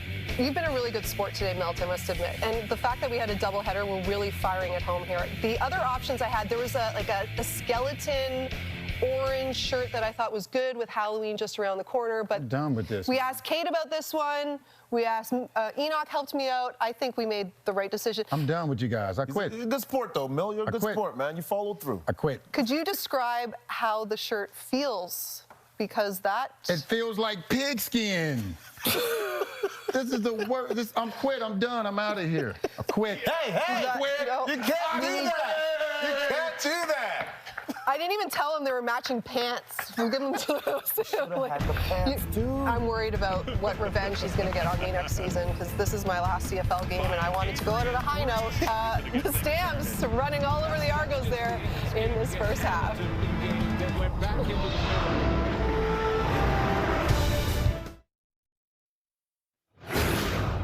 Halftime at McMahon, and the stats definitely tilting towards the Calgary Stampeders, who lead 28-7. One of the brighter spots for a struggling offense at Toronto would be receiver Kevin Mittal, 5 catches, 43 yards. Standing by now with Tom Gazzola. Kevin, I know it was a tough half of football. What stood out to you? Oh, I mean, it's tough. We're just trying to keep the offense going. We got a third quarterback back there. Just trying to hold it for him and make some plays. Last half of football for you guys. What do you try to do? Did you guys have a conversation in the locker room or anything like that? Yeah, I think we're going to have 5 in the backfield, so we're going to see what he can do and go with him. Appreciate the time. Go Argos. Thank you. Well, Kevin Mittal telling us, I should say, that there's going to be a quarterback change, and it's Tucker Horn out of Trinity University is going to be coming in. Yeah, and this is earlier than originally thought. I think Brian Dinwiddie originally told us anyway that he wanted to wait till the third quarter, give Jared Daggy the first 3 quarters, and then look at that fourth for Tucker Horn. But maybe just to mix things up, see if Horn can avoid the rush, because that rush was the issue for Jared Daggy. That's not on him. It's guys up front just weren't giving him enough time. 4 sacks for the Stampeders, but that tells just part of the story. All the pressure that Calgary was getting on Jared Daggy. So a quarterback change coming up at Calgary to get the ball first. And off the kickoff here. And it goes out of bounds, so flag comes out. And that's kind of the way it is for the Argos for their season, and certainly for this game, starting this half with a penalty. Yeah, and it's a big penalty. It's good field position. So Vernon Adams legal kick out of bounds. Toronto, number 71. First down, Calgary. Vernon Adams in his first half of football looked good. I mean, Dedrick Mills was a big part of that first half. Talked about all his yards rushing. That was a nice throw for the first touchdown to Dom Rhymes. Get him activated, and then VA got in a groove, was really picking his targets. Found Tevin Jones late in the first half. They moved the ball very well in the second quarter in particular. So Vernon Adams, 9 for 11, 181 yards passing, 3 touchdowns. On the ground, Diedrich Mills. The biggest story of that Calgary offense in the first half, and he picks up where he left off to start the second half with 13 more yards. So 13 added to his 87 in the first half, rushing on 8 carries. It's a pretty nice average right there. And then also had a couple of catches for 62 yards in the first half. One setting up the Tevin Jones touchdown. 9 carries. And if they give him 12 instead of 13 now, that'd be 99. No matter. He's going to get his 100 one way or the other. That's quickly off to Jalen Philpott at a touchdown in the first half and good yardage after the catch. Tavares McFadden finally getting Philpott down around the 35 of Toronto. Quickly out of the gate in the second half, the Stampeder. We always talk about teams out of the playoffs having to, play for pride, play for your teammates. One of the first things that drops off is tackling. Two reasons that tackling will drop off: lack of motivation, or you're just so fatigued that you can't get in the right position. Certainly looked like a bit of the latter for Toronto, the way this game is playing out. And there's Mills, and he is over 100 heading into this carry, and just keeps adding to the totals. The CFL's rushing leader came in 40 yards ahead of second place. That's James Butler, and he's opening up the gap right now. Watch the block. Zach Williams and Desmarais. Desmarais coming back after missing last week. In fact, they moved Joshua Coker over to his spot, and look at the size of the hole for Diedrich Mills. But they moved Desmarais when he was out. They moved Josh Coker over to that spot at left tackle. Put Preston Nichols in. Second down and short now, and Adams right back to Mills. See if he can get that first down. Doesn't get much, but he did get it. He gets it down to about the 25, so picks up a couple more yards. Sticks moving again for Calgary. So Deontay Desmarais has missed 3 of the last 6 games due to injury, and Joshua Coker moved to that spot in their last game. Preston Nichols played right tackle. Nichols stays at right tackle for this one because Joshua Coker and Hamilton got hurt. So they do get Deontay Desmarais back. Not sure about Coker in the next couple of weeks. We'll see if they can get their 2 starting tackles back in there. In the meantime, Preston Nichols has played well. They're moving the ball well. Again, here we go, quickly. Off to the side to Eric Brooks. He gets it inside the 20. Another good pickup on first down that'll set up another second and short. And now the question that Dave Dickinson might have very quickly if they finish this drive is how long do you keep VA out there? Well, up 3 touchdowns. And it's Joshua Love who's the number 2. Doesn't have much playing experience all in the CFL. Vernon Adams at 199. But yeah, that question will come up if they get to the point where they think this game is in the bag. We're still early in the second half and a 2nd and 3. The fake. Adams has time. Takes a look to the end zone. We got a flag out for pass interference at Delonte Hood. He was covering Damian Alford on that play, and clearly contact before the ball arrived. Pass interference, Toronto, number 14. Foul happened in goal. Ball will be placed at the 1-yard line. Automatic first down, Calgary.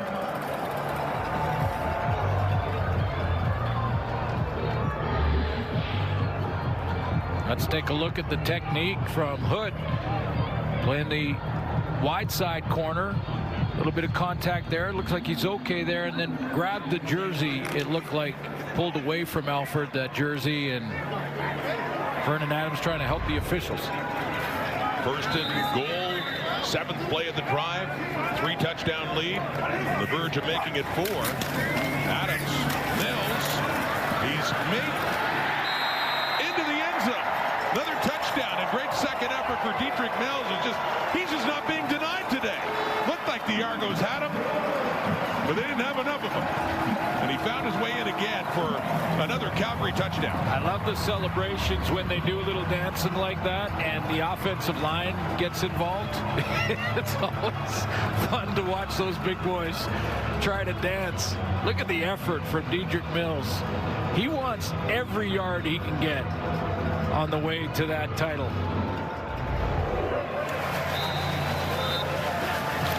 So they start the second half in style, and 26 again is a big part of it.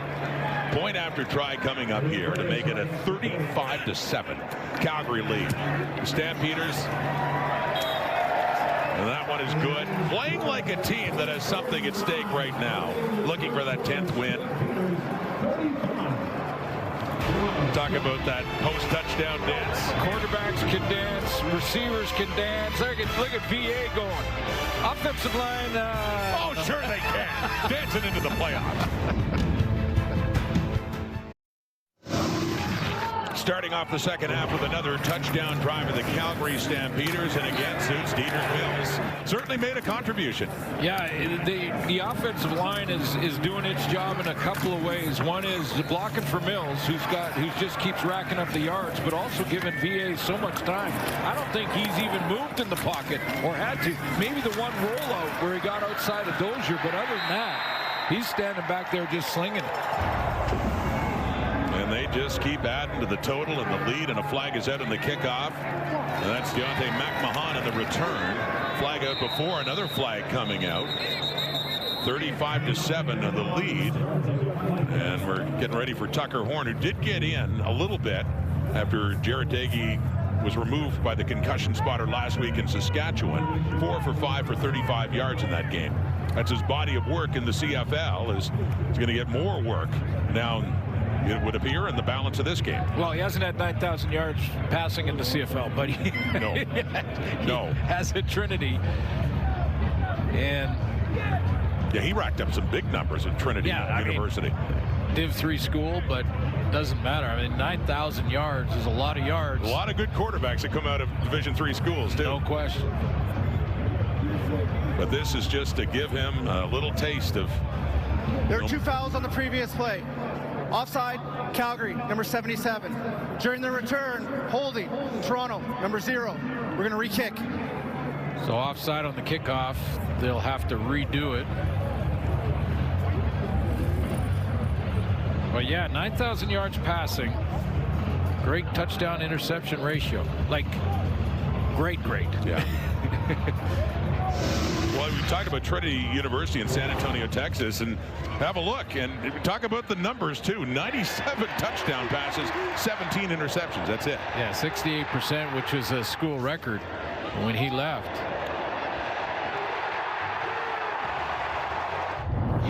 You don't play 18 games in college either. No. You throw for 9,000 yards. Tucker Horn, first year in the CFL. He's been on the depth chart most of the season. Of course, Chad Kelly, their top quarterback, hasn't played all year. Nick Arbuckle carried most of the load and then shut down for the season just recently. And then it's McMahon again on the kick return. They redo the play, gets up across the 35, and we will see Tucker Horn coming on. Just a 1-yard difference after redoing that kickoff for the Argos in their field position. You know, based on what's happened tonight and what Jared Dagey was going through, we'll have to see how his foot speed is. Well, how his negotiation of the pocket is. I remember the subject came up. He was number 2 in the depth behind Arbuckle for a time, ahead of Dagey, and he was asked why Dagey was going in. I think he was reluctant to expose him if he didn't feel there was enough protection for the quarterback. Didn't want to subject him to that. In now, handing off to Spencer Brown, and nothing there. That is a keener getting a chance to play in Tucker Horn. Did you see the way he carried through with that fake after he handed the ball off? He sold it. He ran for about 40 yards. There's the give right up in the middle. Watch Tucker Horn after this. Here's a fake. He's coming around the corner. I'm going to keep running. There you go. I'm getting a chance to play. They would have got a lot more yardage if he'd hung on to the football instead of handing off in that option there. 2nd and 10, no gain. Spencer Brown, and to throw, and completes his first pass in this one, and that's caught by Dejon Brissett. Still shy of a first down, just up across the 40. Nice little crossing route in the trips formation. Trips meaning 3 receivers to the one side. And he's just running that quick crosser and getting Tucker Horn a first completion. Horn heads off, though, on the 2-and-out. And the first catch for Brissett, their top receiver this season, coming in at 887 yards. But Kalen Horton is back for this kick from John Haggerty. And it's all Stampeders here in the second half. Third quarter, 35-7, about to get the ball back. Final game of the season for these Argos, by the way. 64-yard punt, another booming punt there by Haggerty, and the return by Horton gets it up across the 15, about the 17. Stamps, that 10th win looking awfully good right now. 35-7, third quarter. And the Jags here in Calgary, all Stampeders, 35-7, third quarter. And they start their drive on the 17th. Vernon Adams off to the right. It is caught, and it's a first down. That's Jalen Philpott. And Dave Dickinson, after missing the playoffs a year ago, really likes the effort he's gotten from his team this year. Yeah, I got a lot of faith in this team. I think they're giving me everything they got. They're doing a great job of that. You know, it's not confused though effort with actually getting the job done and making sure it's about winning still and trying to make sure as a team that we're doing the right things, play winning football.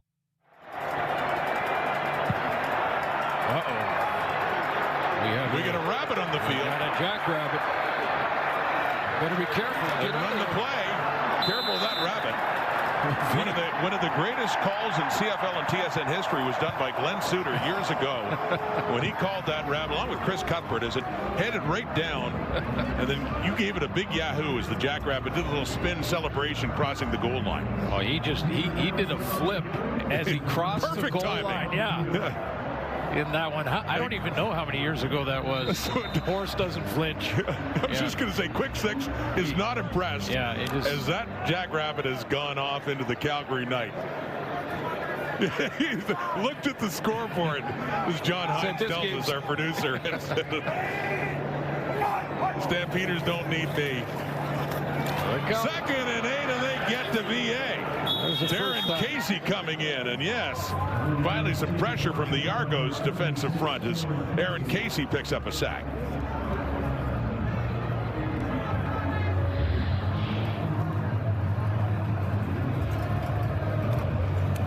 Yeah, when we talked to Dinwiddie this week, I asked him about some players that impressed him that he's looking forward to see growth from next year, and Aaron Casey was one of them.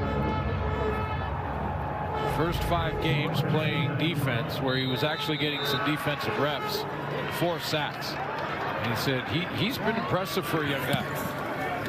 Mark Bassett with the punt for Calgary. Janarian Grant inside his 40, a 48-yard punt. Going to weave his way forward. He works it to get it across the 45. Argos down a bunch. They do have a defensive highlight there, and the sack from Aaron Casey to force the Stampeders to kick it away.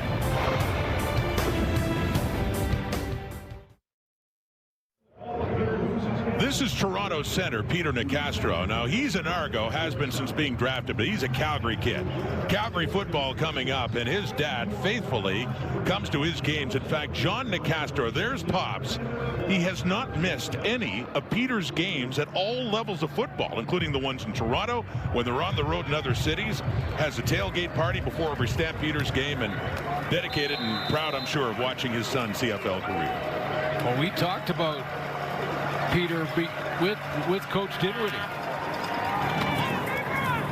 and you know he was adamant. I asked him, I said, on your offensive line, and I know you've gone through a lot of changes because of injury, who stood out for you? And Peter Nicastro was this without hesitation answer, and he said, you know, just been so consistent and so good, and those centers are the guys that have to make sure that everyone knows what they're doing and where they're blocking and which way they're moving, so they move together. So, yeah, you know, just because you're out of the playoffs, there's still a lot of players on your team that have had good seasons. Peter DeCastro is one of them. And Pops, John DeCastro supporting him every step of the way. Whereas Peter, a Grey Cup champion, a couple of times with the Argos. Tucker Horn at quarterback, intercepted. Godfrey Onyeka, he has it, and Brown tackles him. But another turnover committed by the Argos, this time the first interception thrown by Tucker Horn thrown into this game. And it is Calgary football once again. Onyeka with the pick. And Calgary with the huge lead, getting the ball back.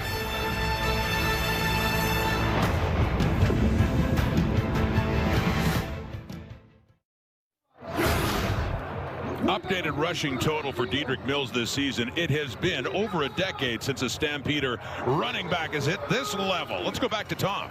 Rod, Dedrick Mills giving his teammates a lot of love, although he's having a great season himself. And he said that there's a real brotherhood in this Stamps locker room. He says he's never played on a team like this before. He pointed to the leadership. VA, Reggie Beggleton, who's been hurt for a good chunk of the year. Flo, he said. Dominique Grimes, to name a few. And that's what this team has kind of done in tough times and in good times. And he says going into the postseason, that's exactly what you want, is to stick together. And he appreciates everybody on this team. Well, it's interesting, Tom. I mean, they were the best team in the CFL in the first 7 weeks. They had a 5-1 record. They were 8-3 at one point. Then they lost 4 in a row before turning things around in Hamilton last week. And then this one tonight looking a whole lot better for Vernon Adams and the Calgary Stampeders. VA calls his own number. Takes off, and another good pickup into the Argo zone. 16 more yards for Calgary and Vernon Adams. Yeah, and, you know, when we had that discussion with Dedrick Mills, we'll just give you another look at this run up the middle for Vernon Adams. But we had that discussion with Dedrick. He talked about those player-only meetings, the player-run meetings. And I said, oh, just when you were going through the losing streak, that you decided to have a couple of those. He goes, no, we've been doing it all year. And basically any player can call a team meeting that is player only. It's unusual. Well, they've certainly been working the way out of their slump, and Mills again. He said, and I asked VA about it afterwards in the next call, and VA said, yeah, I mean, I think the first one of the season, while we were winning in that 5-1 start, he said the first one was from Flo Rimolade. And it was just a check. You go around the room, anyone can say what they want to say, and they can get it off their chest if there's something they want to talk about. And, you know, we always hear about player-only meetings when you're losing. That's common.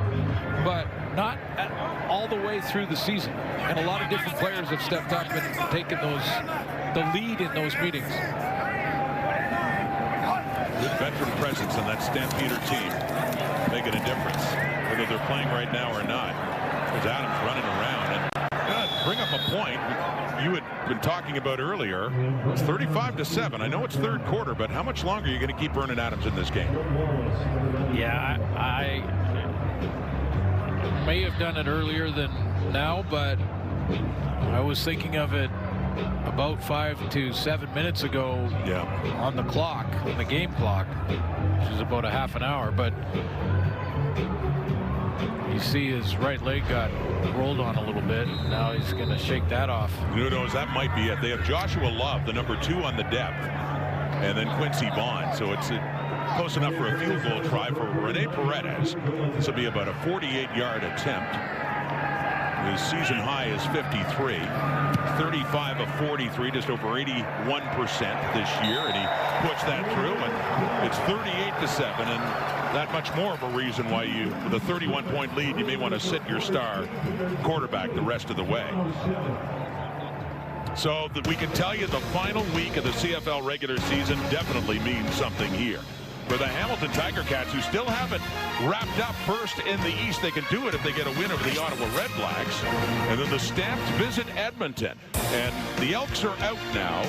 The Stampeders are in, but still lots to play for Calgary in terms of getting position. They can be anywhere from 2 to 4 and possibility of a crossover. Anytime the Battle of Alberta happens, there is lots to play for. Even when there isn't, there is. Yeah, there is. And in this case, for Calgary, looking very comfortable for their 10th win tonight. Here's Tucker Horn in at quarterback. Flag coming out as he completes that to David Unger up around 45 as he just squirts free. And there's Joshua Love, and it looks like this could be it for Vernon Adams after he did limp off late here in the third quarter and up big time by 31 points. Joshua Love, opportunities with the LA Rams back in 2020, Carolina Panthers the next year. He is among the greatest passers Legal in history. contact, Calgary, number 48. 10-yard penalty, first down Toronto. First down for Toronto in this half. Joshua Love went to San Jose State University, and among those he passed, moving up in passing yardage in school history, a certain guy who was a quarterback, perhaps you've heard of him, in Calgary, Jeff Garcia. Yes, yes, I have. In fact, he started his career at 7-0. Davis Alexander earlier today is now 11-0. That's a name full of big names on that board. Sure is, and congratulations to Montreal with another win, and that's why Hamilton, as you mentioned, has to win their final game. And if not, if somehow if Ottawa does pull off an upset in Hamilton, then the Alouettes would have a chance in Winnipeg to get the bye in the East. So Ticats hoping it doesn't come to that. But there's Adams off, and a good day's work. Still looks like he's favoring something on the right side, but as I said, looks like his day is definitely done. That big lead by Calgary.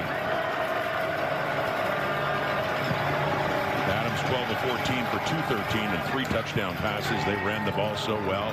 Here's a deep look, and it's off the helmet of Herslow in there with Delaney Robinson in the coverage. And Herslow's made some great catches, including one in this game. That pass from Horn, he just can't get that one off the helmet. The third down coming up here for the Argos. Delaney Robinson is playing the boundary corner, and you know, I know we're going through quarterbacks here and we're deep in the depth chart for that went right off the head of Herslow, but you know, deep in the depth chart at the quarterback position for the Argos. But in that Delaney Robinson we haven't talked about much on that corner, he's playing well. Yep. 2 Canadian corners starting tonight, as you talked about on the defense here. The punt by Haggerty and lower and rolling out of bounds just inside the 20. And Joshua Love is indeed coming on as the next quarterback for the Calgary Stampeders. Here's what happened to Vernon Adams on his last play. Yeah, trying to avoid the tackle here, and then gets rolled on that leg. And now it looks like it's a hip issue.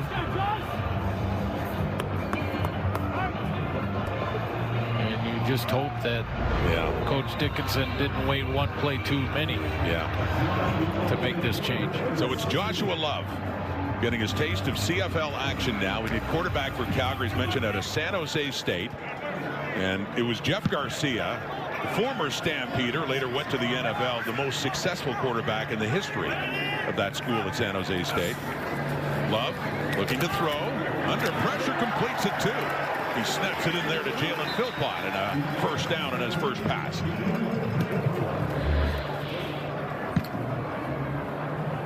Right around 60% through his college career in completion percentage. PJ Walker was the backup quarterback to start the season, but Josh Love now with the injury to Walker and his season over, that gets a chance to get some reps. Be the last play of the first quarter here. And a flag comes out, though, handed off to Diedrich Mills. Still a second on the clock until three-quarter time. Can't have enough good quarterbacks, and certainly got to get some reps in live game action to actually know. I'll tell you, on a night that has just belonged to the Stampeders, that's the only negative sight when you see that Vernon Adams Jr. is sorting out a little injury there to his right side. Hopefully nothing serious.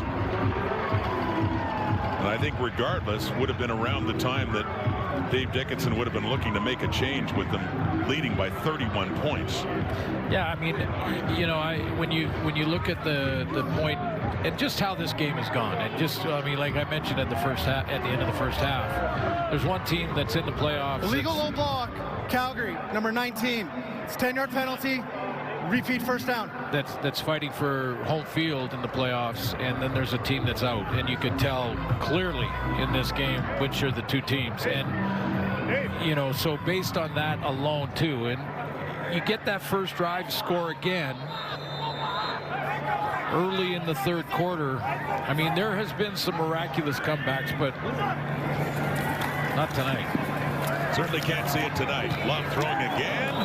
Had some heat on that one. It goes incomplete. That was a hit for Dominic Rhymes, and that is the final play of the third quarter. Third quarter of a game that completely belongs to the home side. That was Shania Twain riding quick six earlier before the game. The star appearance during the game. Well, VA and certainly Dedrick Mills. Calgary 15 away from that 10th win.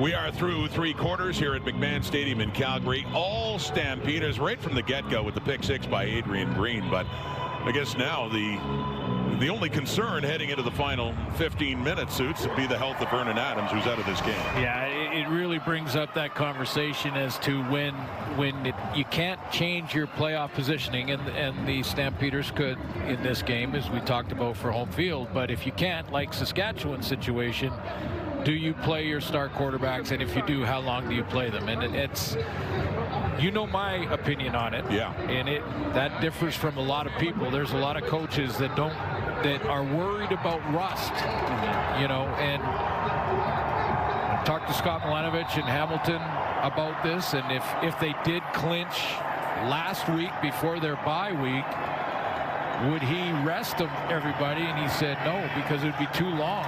Yeah. So it's Josh Love, and on that screen, and it's going nowhere. And that's Choquette, Ludwig Choquette, on the receiving end there. So Corey Mace has got to make that decision for that final game against the BC Lions when it comes to Trevor Harris, who didn't play yesterday. Well, I mean, it's a relatable subject for a lot of coaches. Talked to Jason Moss about it a few weeks ago, and he feels like Scott Milanovich that, you know, he wants them to stay in. Wants them to stay in game action and in part of it, even if things, now of course the Alouettes still have a lot to play for. But. Yeah, exactly. That's the determining factor. I mean, the Alouettes can still finish first, and that bye is so important. But you saw the hits that Davis Alexander took early in that game. Some concern there. Janarian Grant backtracks, picks up a block or two, cuts it back, and Janarian Grant and a high tackle coming in on him, and a flag comes out too. That's Daniel Joseph finishing off things in that play and drawing the flag. But Janarian Grant can be so entertaining even when he's not getting a lot of yardage upfield. Well, he is. Face mask, Calgary, number 95. 15 yards from the end of the play, first down. One of the great aspects of our game is the return game, and we have some outstanding, great returners that can turn around a playoff game, and it's a face mask, and it's a high tackle, and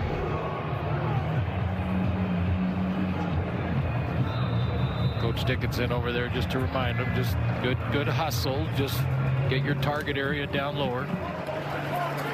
So there's Peter DeCastro, 52, the center for the Argos. Tucker Hornan behind him.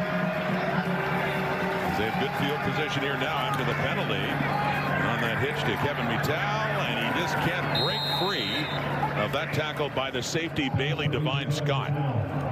But when we talked to Dinwiddie about that, you know, just evaluation process and looking at different players and taking a look here at Tucker Horn, and you know, asked him about when he was going to put together his game plan for next year, and he admitted, and this is what I like about his honesty, he admitted, you know, we've got to upgrade our talent. We got to find some players. Tucker Horn, another screen gets deflected up, little tip, and no Stamp close enough to pick that one off, falling incomplete. And a third down coming up. Might as well go for it. Well, down over 4 touchdowns, fourth quarter. Get your quarterback a one more rep, at least. Maybe more.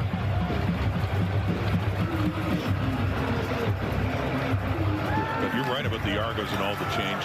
Free agents lost, injuries. They've been faced with a lot after being the team in the East for a few years.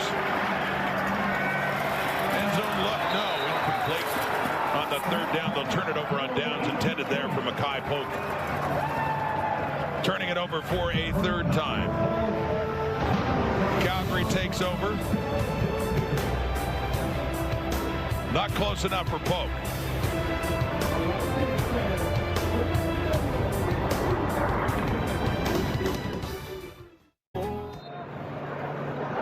Calgary, big time lead. And Joshua Lovin at quarterback, taking the handoff and then the toss back to Ludwig Choquette, and Isaac Darkangelo has him all wrapped up and taken down. It's a return to Calgary for former Stampeder linebacker Cameron Judge, who had some good years here in red and white. You look at that. He'd been with the Argos before, but traded back to Toronto for Folarin Arimolade. A lot of great play out of Cameron Judge when he was here in Calgary. He was an all-star for a couple of years in the league, and doing the same thing in Toronto. I mean, the trade, it's one of those rare trades that were great for both teams. And unfortunately for Calgary, Flo Arimolade is done for the season with an Achilles. But just, again, stuff in the stat sheet from Cameron Judge this year. And he's the guy, like when he was here in Calgary and they would play against Edmonton and Trey Ford and all his athletic scrambling and all that. There's his numbers from this year in Toronto. But he was the spy guy. Yeah. You know, he is the athlete that can do a whole bunch of things. Very versatile in that defense, and DCs love that. One of the leaders on this Argo defense now, Cameron Judge. Here's a deep ball by Josh Love. It's caught.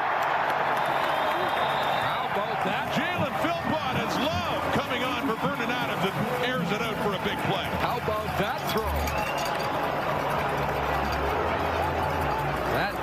That is a great throw with pass rush coming down the middle. He drops a dime over the shoulder of Jalen Philpott for a 50-yard pickup. And the young career of Joshua Love just coming on later in this half. Get a little taste of the action now with this big lead and a big play. And a first down in the Argo zone inside the Toronto 40 now for Calgary and Love. Quickly off to his right to Clark Barnes. Barnes with a catch in this game, his first. Picks up a few more yards. Second and long coming up. But getting back to Cameron Judge and his leadership role, takes it seriously, mentoring the younger players in the Argo defense. I feel like this year I kind of started talking and, giving some advice I thought could help some guys a little more this year, because it did start, though, guys would approach me, and then when I saw, they're kind of taking it in and kind of listening to me, I realized, okay, maybe I am getting a little older, but that also, if I have some, maybe I'll give it to some of these guys, because, they're willing to listen and pay attention, so if I can help, I'll do my best to try. Cameron Judge, deep look into the end zone and knocked down by Benji Franklin, but Love taking his shots. Had that 50-yard connection and then took a shot 37 yards. Oh, boy. And got a receiver down. That's the rookie, Damian Alfred. Good battle for the ball. What did Alfred do when he hit the ground?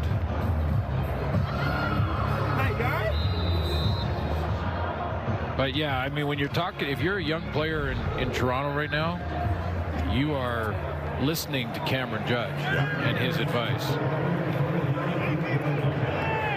I would make him my nominee for the Argos for outstanding defensive player. That kick by Rene Paredes, 45 yards. He's 2 for 2, and 3 more on the board for Calgary. Stamps just keep adding to the lead now.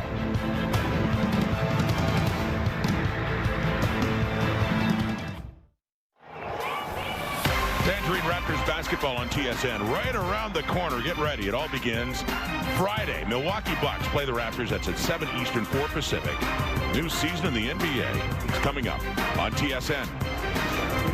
Meanwhile, getting late in the CFL season. Second last weekend coming to an end here, week 20. And there's Vernon Adams. Tucker Horn in the Argo offense, and the sweep there to Jake Herslow, and Jacob Roberts has him all wrapped up for a short game. And Max Duggan, 19 at quarterback, not Tucker Horn. He had a big carry of 30 yards in the third quarter on a short yardage play out of Texas Christian University. 7th round pick in the NFL. The big run in short yardage tonight. Flags out, and a pass by Duggan completed to Spencer Brown, who took a hit right away and is driven back there by Adam Bighill, the future Hall of Famer, who left Winnipeg and has joined the Calgary Stampeders. And see what the flag's all about from Justin McInnes.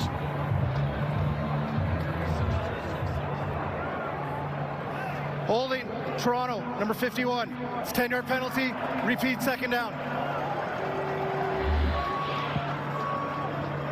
Big hit here from Adam Bighill, and you know, whether Adam Bighill plays a lot in the playoff game or doesn't, he's still going to be valuable to this team in the locker room. We were talking earlier about them enduring the 4-game losing streak and the value of veteran leadership even off the field.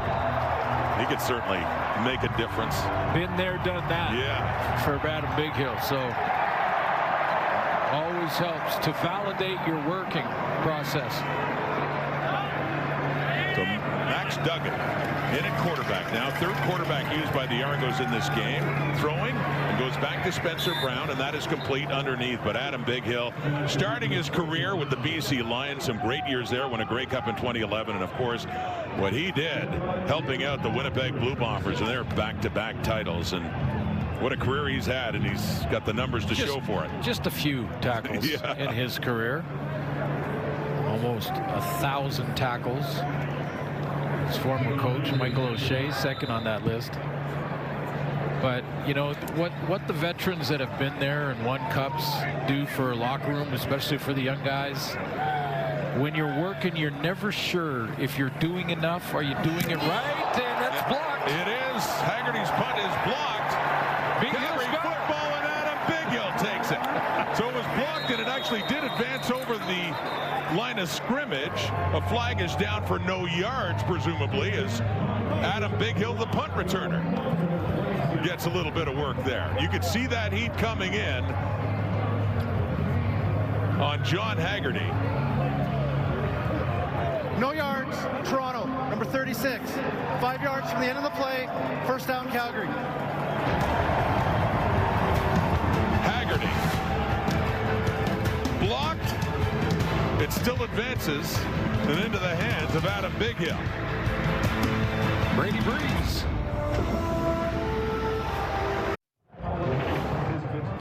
Brady is going to breeze right by the line on the punt team and get a piece of this. It does cross the line, so it's not a block kick. It ends up being a punt and a punt return with no yards from Toronto from Adam Bighill, who's heads up. Joshua Love at quarterback on that carry. It's Ludwig Choquette, the ball carrier after a great day. Hey, some analysis just writes itself, eh? Brady Breeze. Well, he was an NFL draft pick, 6th round back in 21 with the Tennessee Titans, and spent some time there. Oregon was his school, and a rookie with all the injuries in the secondary for Calgary. Been on the roster for a couple of games. Papa Breeze. Oh, Papa Breeze. We said Mama Breeze and Papa Breeze. Proud of their son, Brady Breeze, breezing by to block a punt. Love to the right to Barnes, picks up another catch with Benji Franklin there.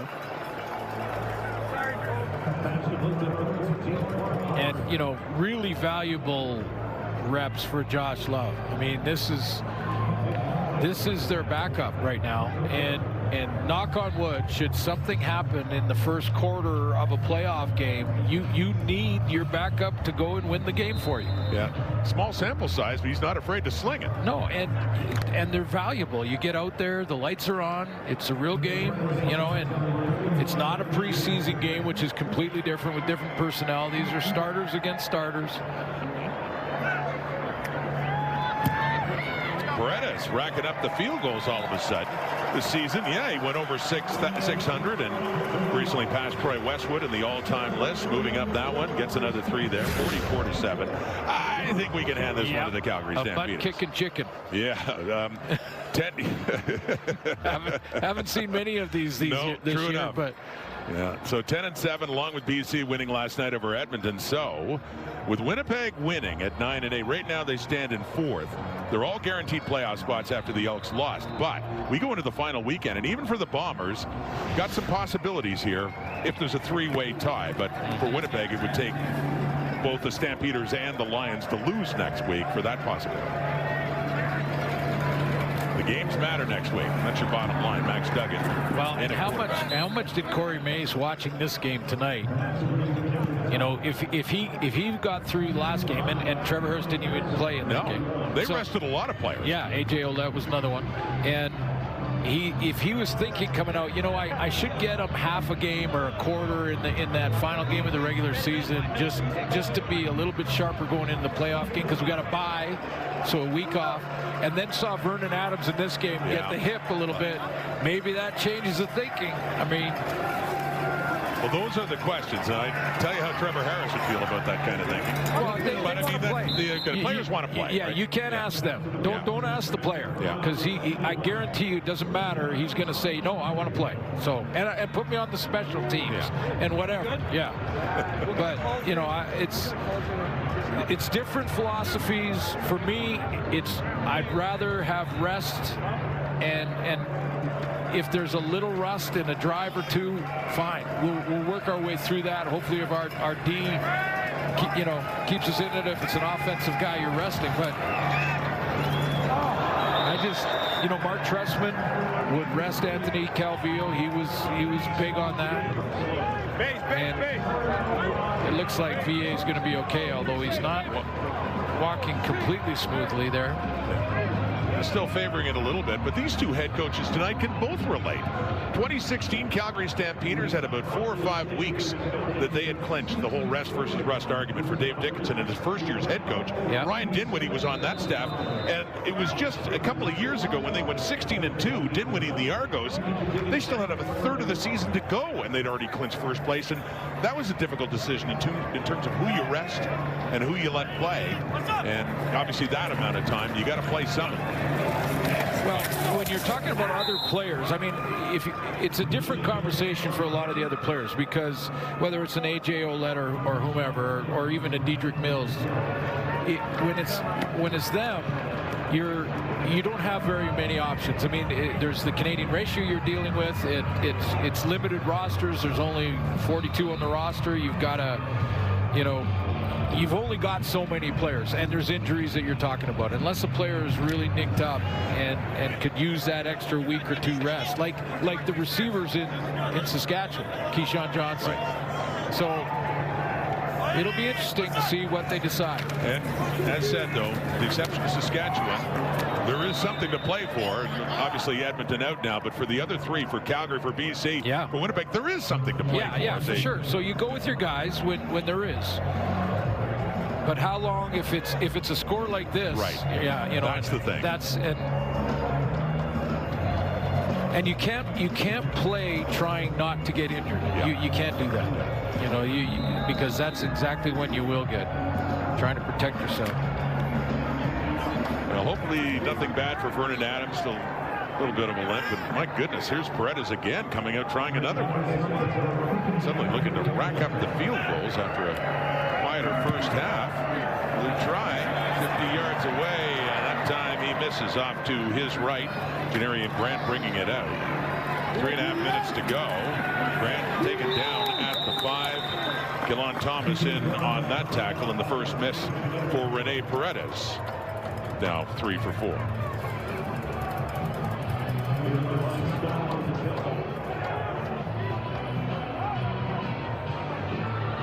But the good news for Calgary is their defense is back and their quarterback's got that sweat, that confidence back. And by his own admission, said he was missing that confidence a bit a few weeks ago during the 4-game slide. Certainly showing a lot of it tonight. But this is when VA is at his best. He's having fun. He's out there with his teammates. One of the great leaders in the game.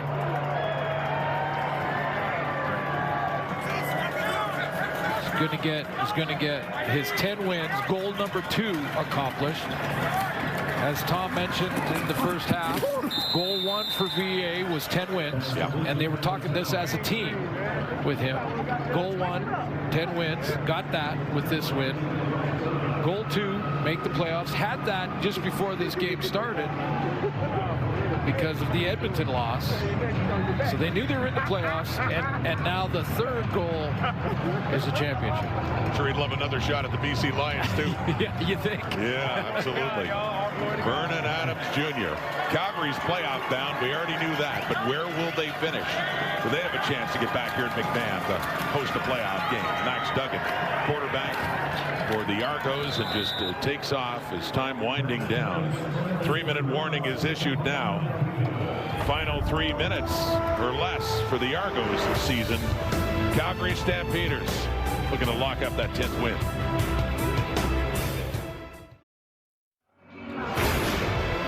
Told you about Friday Night Football next week, and 2 more games after that, 2 on Saturday. A couple of doubleheaders next weekend to wrap up the regular season. There is meaning here. Red Blacks, Tiger Cats there is for Hamilton. Stampeders in Edmonton. And then the Saturday, the Owls and Blue Bombers. That depends on what happens in Hamilton the night before. And the Lions and the Rough Riders.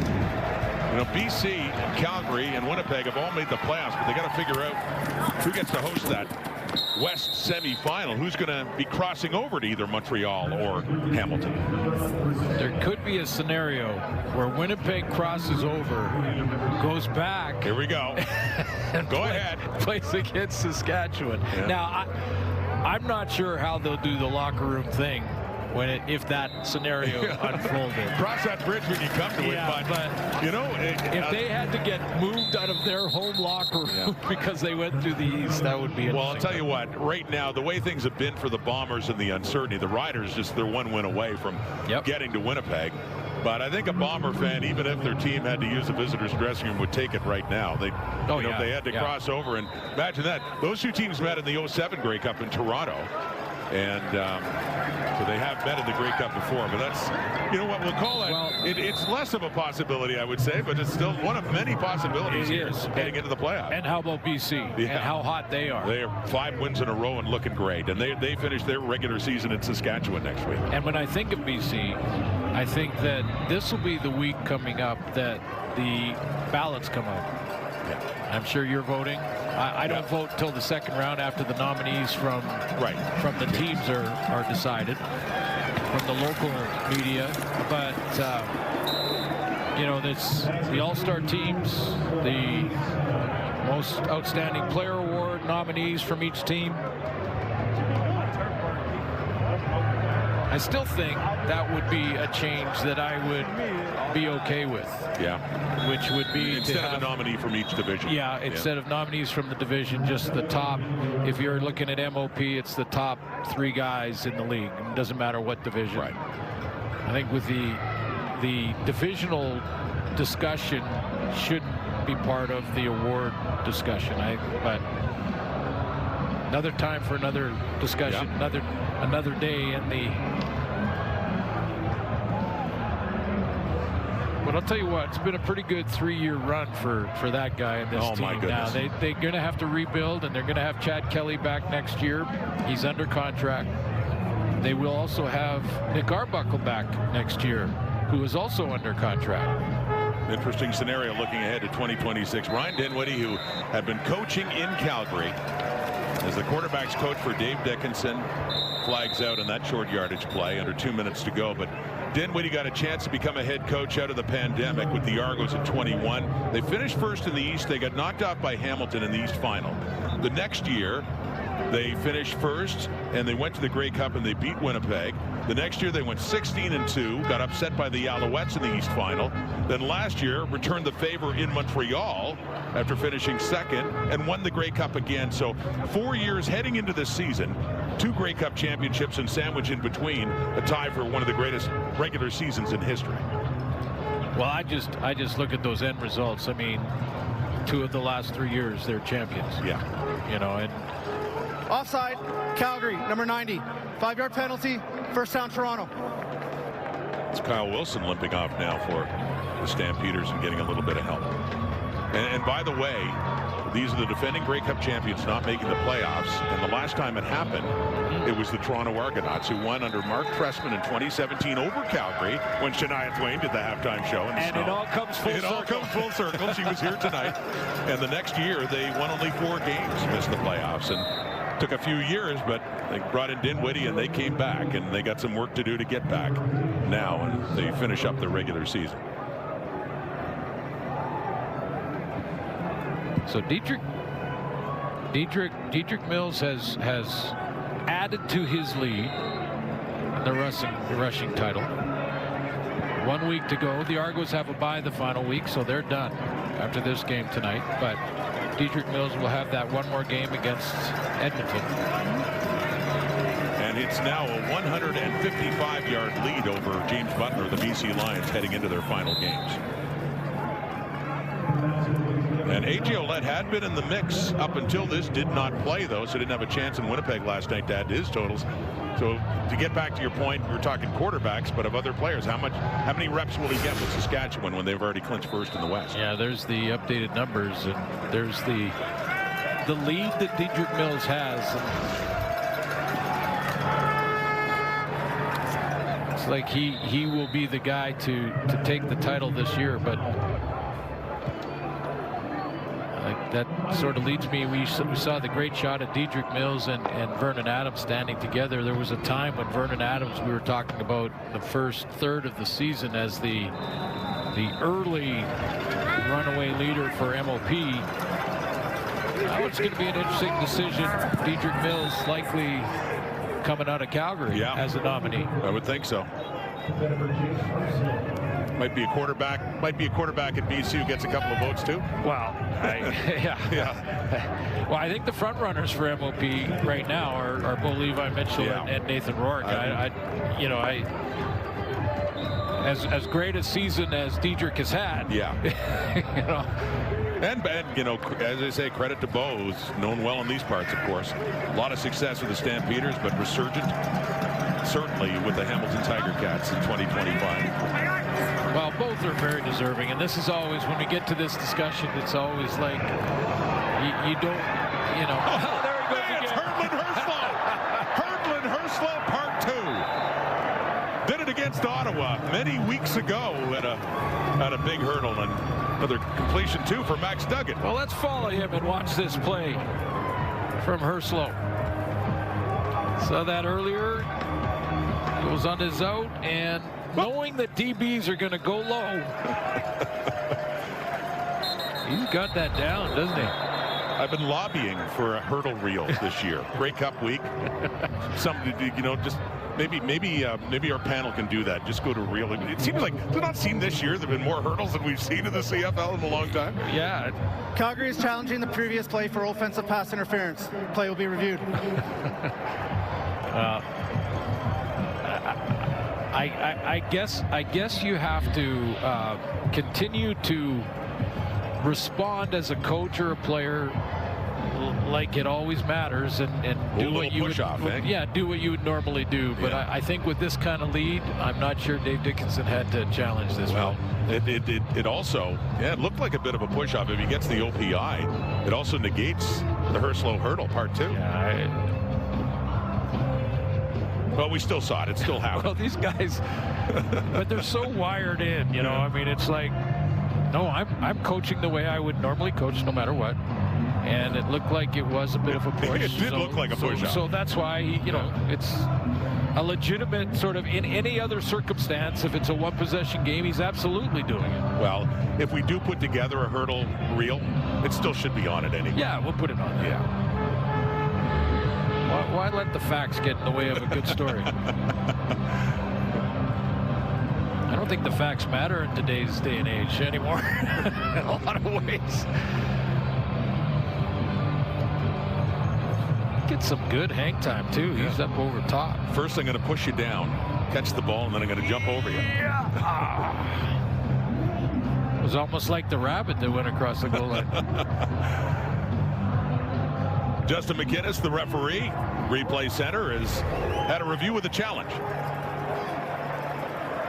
After review by the replay center, we have offensive pass interference, Toronto, number 87. It's 10-yard penalty, repeat second down. So Dave Dickinson going, I won the challenge. Darn right. Yeah. Consistency. Yeah. In-game coaching right to the end. Every message matters. Yeah. Every decision matters. And if that's the message, and it always is from coaches to players, then you got to do it as a coach too. Exactly, right through until the end. As broadcasters and an audience, unnecessary challenge. Are you saying we're not giving it right to the end here? Oh, I thought you were going to allude to our effort here in these final moments. We're working at it. Let's still bring it. Max Duggan. Here's a deep shot. There he is. He's got Herslow, and that counts. And out of bounds for Jake Herslow after his hurdle that didn't count, and gets that one. And Max Duggan, I mean, it's mop-up time, but plays, sure. 10 for 13 now. Yeah, mop-up time is right, and that means that the DBs are playing off, and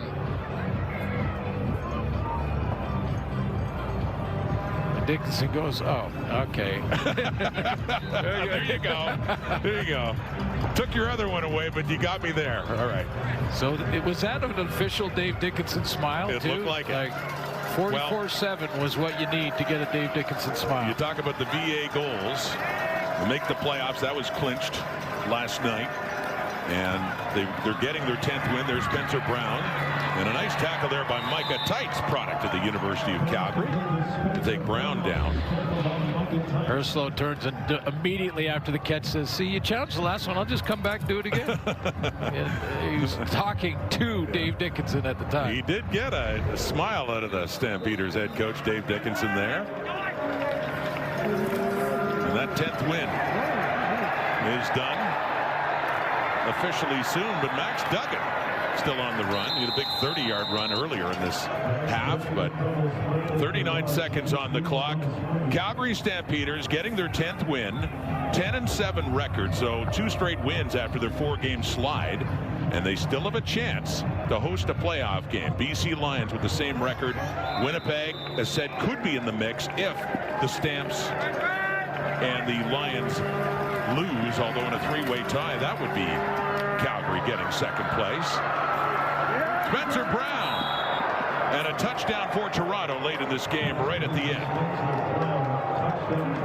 First touchdown of this game for the Toronto Argonauts.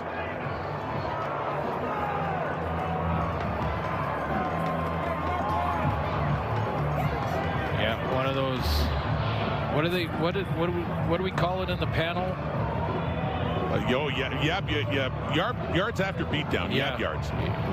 Fancy shirt. It's got yards after beatdown. We'll talk about that. Fancy shirt. Yeah, fancy shirt. Yeah. Good. Yeah, good on Mill. Yeah. Good job, man. What did he say about you at halftime? He said that was messed up. That was messed up. And then he walked off. Hey, get back. Milt just might be gone. Get back there, Milt, man. Yeah. We need you back there on the panel. Gotta get back. Going for 2. Nice job. Absolutely. Well, Brown again. This time doesn't get there. Going for 2. 25 seconds on the clock. 44-13, and that's what's left of the Argonaut season now for Dedrick Mills, the Calgary Stampeders, Vernon Adams, off to Commonwealth in Edmonton next week. And we can say that every single game in the final week of the regular season at this point has meaning in terms of playoff position. Well, Adrian Green, we said off the top, there's starting at the wide corner, and Delaney Robinson in the boundary, 2 Canadian corners. We as a crew tried to think the last time that happened in the Canadian Football League. After the play, we have a 15-yard misconduct penalty against Toronto number 61. Calgary will kick off. Yeah, Toronto will kick off, on that too. But you know, when we actually were digging into this, trying to find when was the last time that 2 Canadians started at corners. Couldn't find them, so that might be a first. And I thought they played well. I mean, Adrian Green had that pick 6 right under the gate, and then a couple of knockdowns. And Delaney Robinson, we didn't really talk about because he was in the boundary, but they weren't able to take advantage of him. Now, again, we know that how deep they are in the depth chart with quarterbacks in Toronto, but good for him. Out of the U of R, who are 5-1. I'm not sure how they did it. I think they were playing at the U of A tonight, but 5-1 going into that game. Former teammate of mine and coach with the Rams this year, Vincent Donaldson. Remember Vincent? Right, Vincent Donaldson. Remember him well. Canadian College ball. Nice tackle there by Stephen Smith. Their only loss, University of Regina Rams, was against the Huskies up in Saskatoon. Scott Flory's group. Another nice rivalry in Canadian University ball. And speaking of Saskatchewan, Stephen Smith, you saw 34 of the Argos with the tackle from the U of S Huskies. Yeah. And yeah, late in the season on the road to the Vanier Cup for the university teams. Victory formation. Final home game of the regular season for the Calgary Stampeders. Still hoping they can have one more in the West semifinal, to be determined next week. The BC Lions are in charge of that one. They can wrap up second place if they do get a victory in Saskatchewan. But if they don't, Calgary playing in Edmonton. And the Stampeders, they know they're in the postseason. That's the biggest thing that matters. As the defending Grey Cup champions bow out, their season is over. Final score. The Stampeders, and Vernon Adams Jr. still with a little limp. Dedrick Mills, what a game, defeating the Toronto Argonauts 44-13. And we will have a different Grey Cup champion in 2025. The Argos are done. And Adams, talk about his goals. That is the third one. Embrace there for Jarrett Dagey, but it was make the playoffs, get 10 wins, win a championship. Getting closer to the games that will decide who plays for the Grey Cup 1 month from now. One more week in the regular season. It comes to an end, starting with Friday Night Football, a doubleheader next Friday night, and then 2 more on Saturday to wrap up the regular season. Here we are at the very end, and we still have questions to answer. Stampeders, they're dancing. Till next week in Edmonton. Thanks for watching, everybody. Have a great night. So long.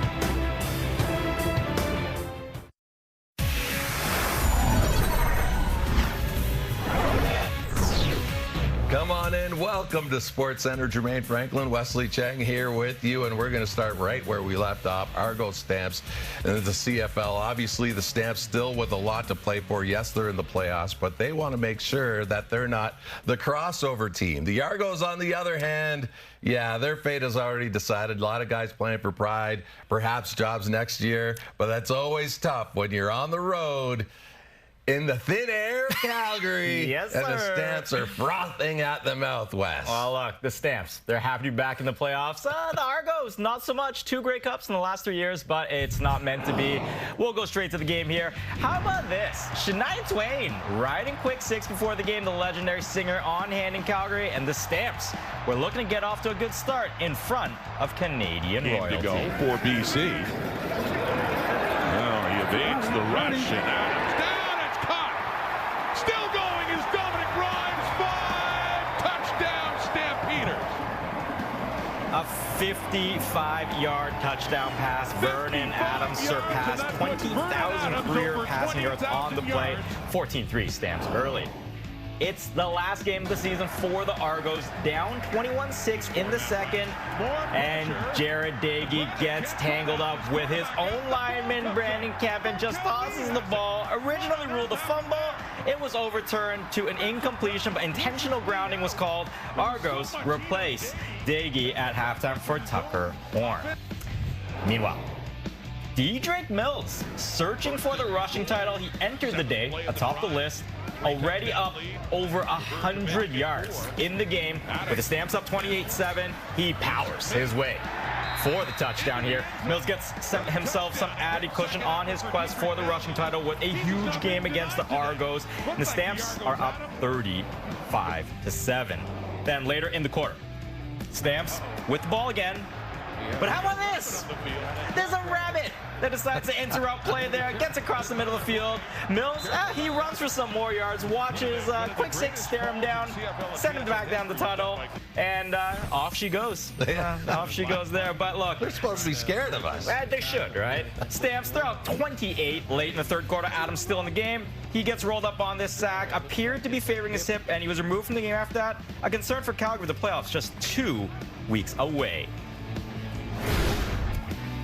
Calgary, they still have a chance to host the West semifinals. It'll all come down to the final week of the regular season. Stamps, they reached double-digit wins for the first time since 2022. Calgary closes out their season next week against the Elks, while the Argos have a bye to officially end their season. New on SC, here's Dedrick Mills.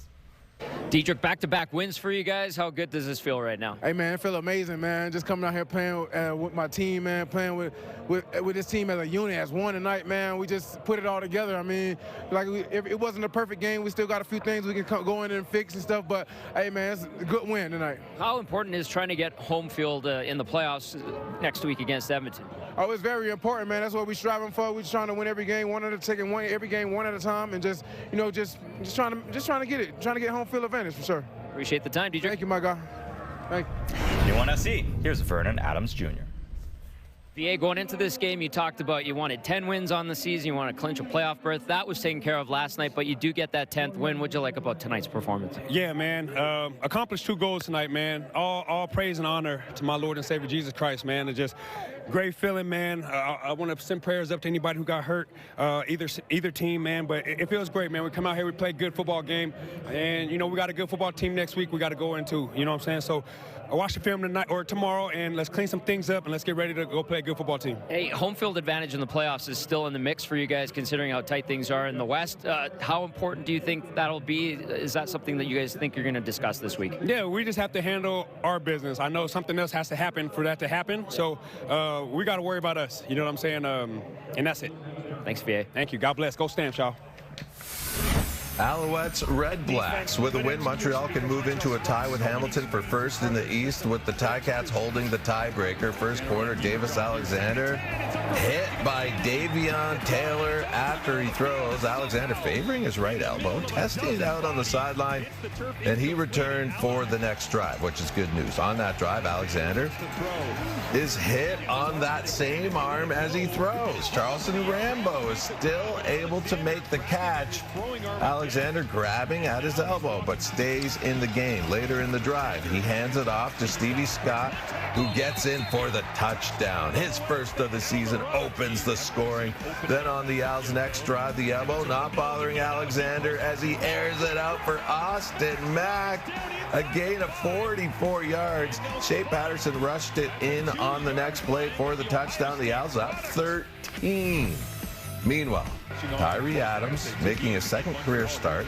Third quarter, now a 12-point game. His throw tipped and intercepted by Tyrese Beverett. Adams' third interception of the game, and 2 plays later, Alexander, he takes full advantage. Looking for a major, settling for field goals in this second half. A deep drop over the middle of the field, into the end zone, touchdown! Austin Mack makes the grab, and Davis Alexander with a Alexander with a 22-yard TD pass to Mack, extending the lead. Now let's flash back to last Monday. Alexander is hit hard by DeAndre Lamont. Alexander briefly left the game and had a bloody face. back to Saturday after the touchdown. Alexander with a few words for Lamont. Alexander added another TD as the Owls take it 39-28. Back-to-back wins now against Ottawa. We go to the win on the weekend, and you said you weren't overly pleased. Felt like you left some plays on the table. So how do you feel you executed tonight? I'd say the same thing. We left some plays out there. Our defense did an unbelievable job setting us up with field position. We got to find a way to put the ball in the end zone every single time. That's our mentality. I got to be better. We got to be better, and we got to stop with the penalties. As long as I can throw the ball, I'm going to play. So I was fine. And then I got hit again as I was throwing it. It's all good. Just a little bruise, but all good. All right, let's take a peek at this CFL playoff picture. 3 teams still battling for second place in the West. BC controls their own destiny. A win next weekend over the Riders, and the Lions will host the West semifinal. It's also possible the Lions, Stamps, and Bombers could all finish at 10-8. If that's the case, Calgary would host the West semifinal. With more, let's go to Laura Dykin. And joined alongside Enoch Mwamba, as well as Milt Fancy Shirt Stiegel. After the Edmonton Elks fell to the BC Lions on Friday, we now know the 6 teams that will make up the playoff field as the chase for the Grey Cup really starts to heat up. The Hamilton Tiger Cats, the only playoff team that did not see the field in Week 20. So of the 5 other teams that are postseason bound, who was most impressive to you, Enoch? To me, it was between the Montreal Alouettes, the BC Lions, and the Calgary Stampeders. And I'll have to go with the Calgary Stampeders. I kind of expected what I saw from the BC Lions, and I expected what I saw from Davis Alexander and the Montreal Alouettes as well. But the Calgary Stampeders is that one team that you didn't know what was going to come out of them. You didn't know what kind of team was going to show up this week, especially after the great victory that they had last week over the Hamilton Tiger Cats. But they came and they showed up. The offense was clicking. The defense was playing extremely physical and well, and as well creating turnovers, and even on special teams. And then you talk about just the impact that they had. So when you look at this team right there, when you look at how much success they had over the course of the season, specifically at the beginning of the season, this is the team that we did see. And it's good to see a team like that get back to where they were at the beginning of the season, especially right before getting into the playoffs. That, to me, is extremely impressive. 2 teams right now won 5 games in a row, the Montreal Alouettes and the BC Lions. But for me, it's the BC Lions, and it's Nathan Rourke doing all the things he can do. Not only through the air, but through the ground. I mean, the man had a 70-yard rushing touchdown. I mean, that's impressive for anyone, especially a quarterback. So we know what he's capable of. And if I'm an opposing team, I don't want to see Nathan Rourke when it's not bad weather, when it's not inclement weather. If I want to see him, I want to balance it out. I want some ice. I want some snow. I want something that's going to balance it out, some wind. But most impressive for me has been that defense. That defense has really been coming on. Remember some weeks ago, they were calling for maybe this defense needs to make some changes, but Mike Benavides, their defensive coordinator, has his defense plan. They're forcing turnovers. They're getting after the quarterback. Betts is maybe one of the top players defensively in the league right now, so they're doing some great things. So right now, for me, the most impressive team this week and maybe going to the playoffs, BC Lions. So we know the 6 teams, but there is a lot still to be decided in the final week of the regular season, exactly what we want. The only thing we know is that the Riders have won the West. Everything is up for grabs after that. Most impressive to me this week, it's got to be Milt Stiegel. So Milt was on the losing side of a bet that we made, ALDS, go Jays go. Milt, you're a champ. I said you only had to wear it for the 3-minute warning, but you stuck it out. Not only did we have 1 game on Saturday, we had 2, and I'm sure we're going to go and burn that in the parking lot because it's something. But you pulled it off. Keep it, Milt. The Electric Kitten signing off.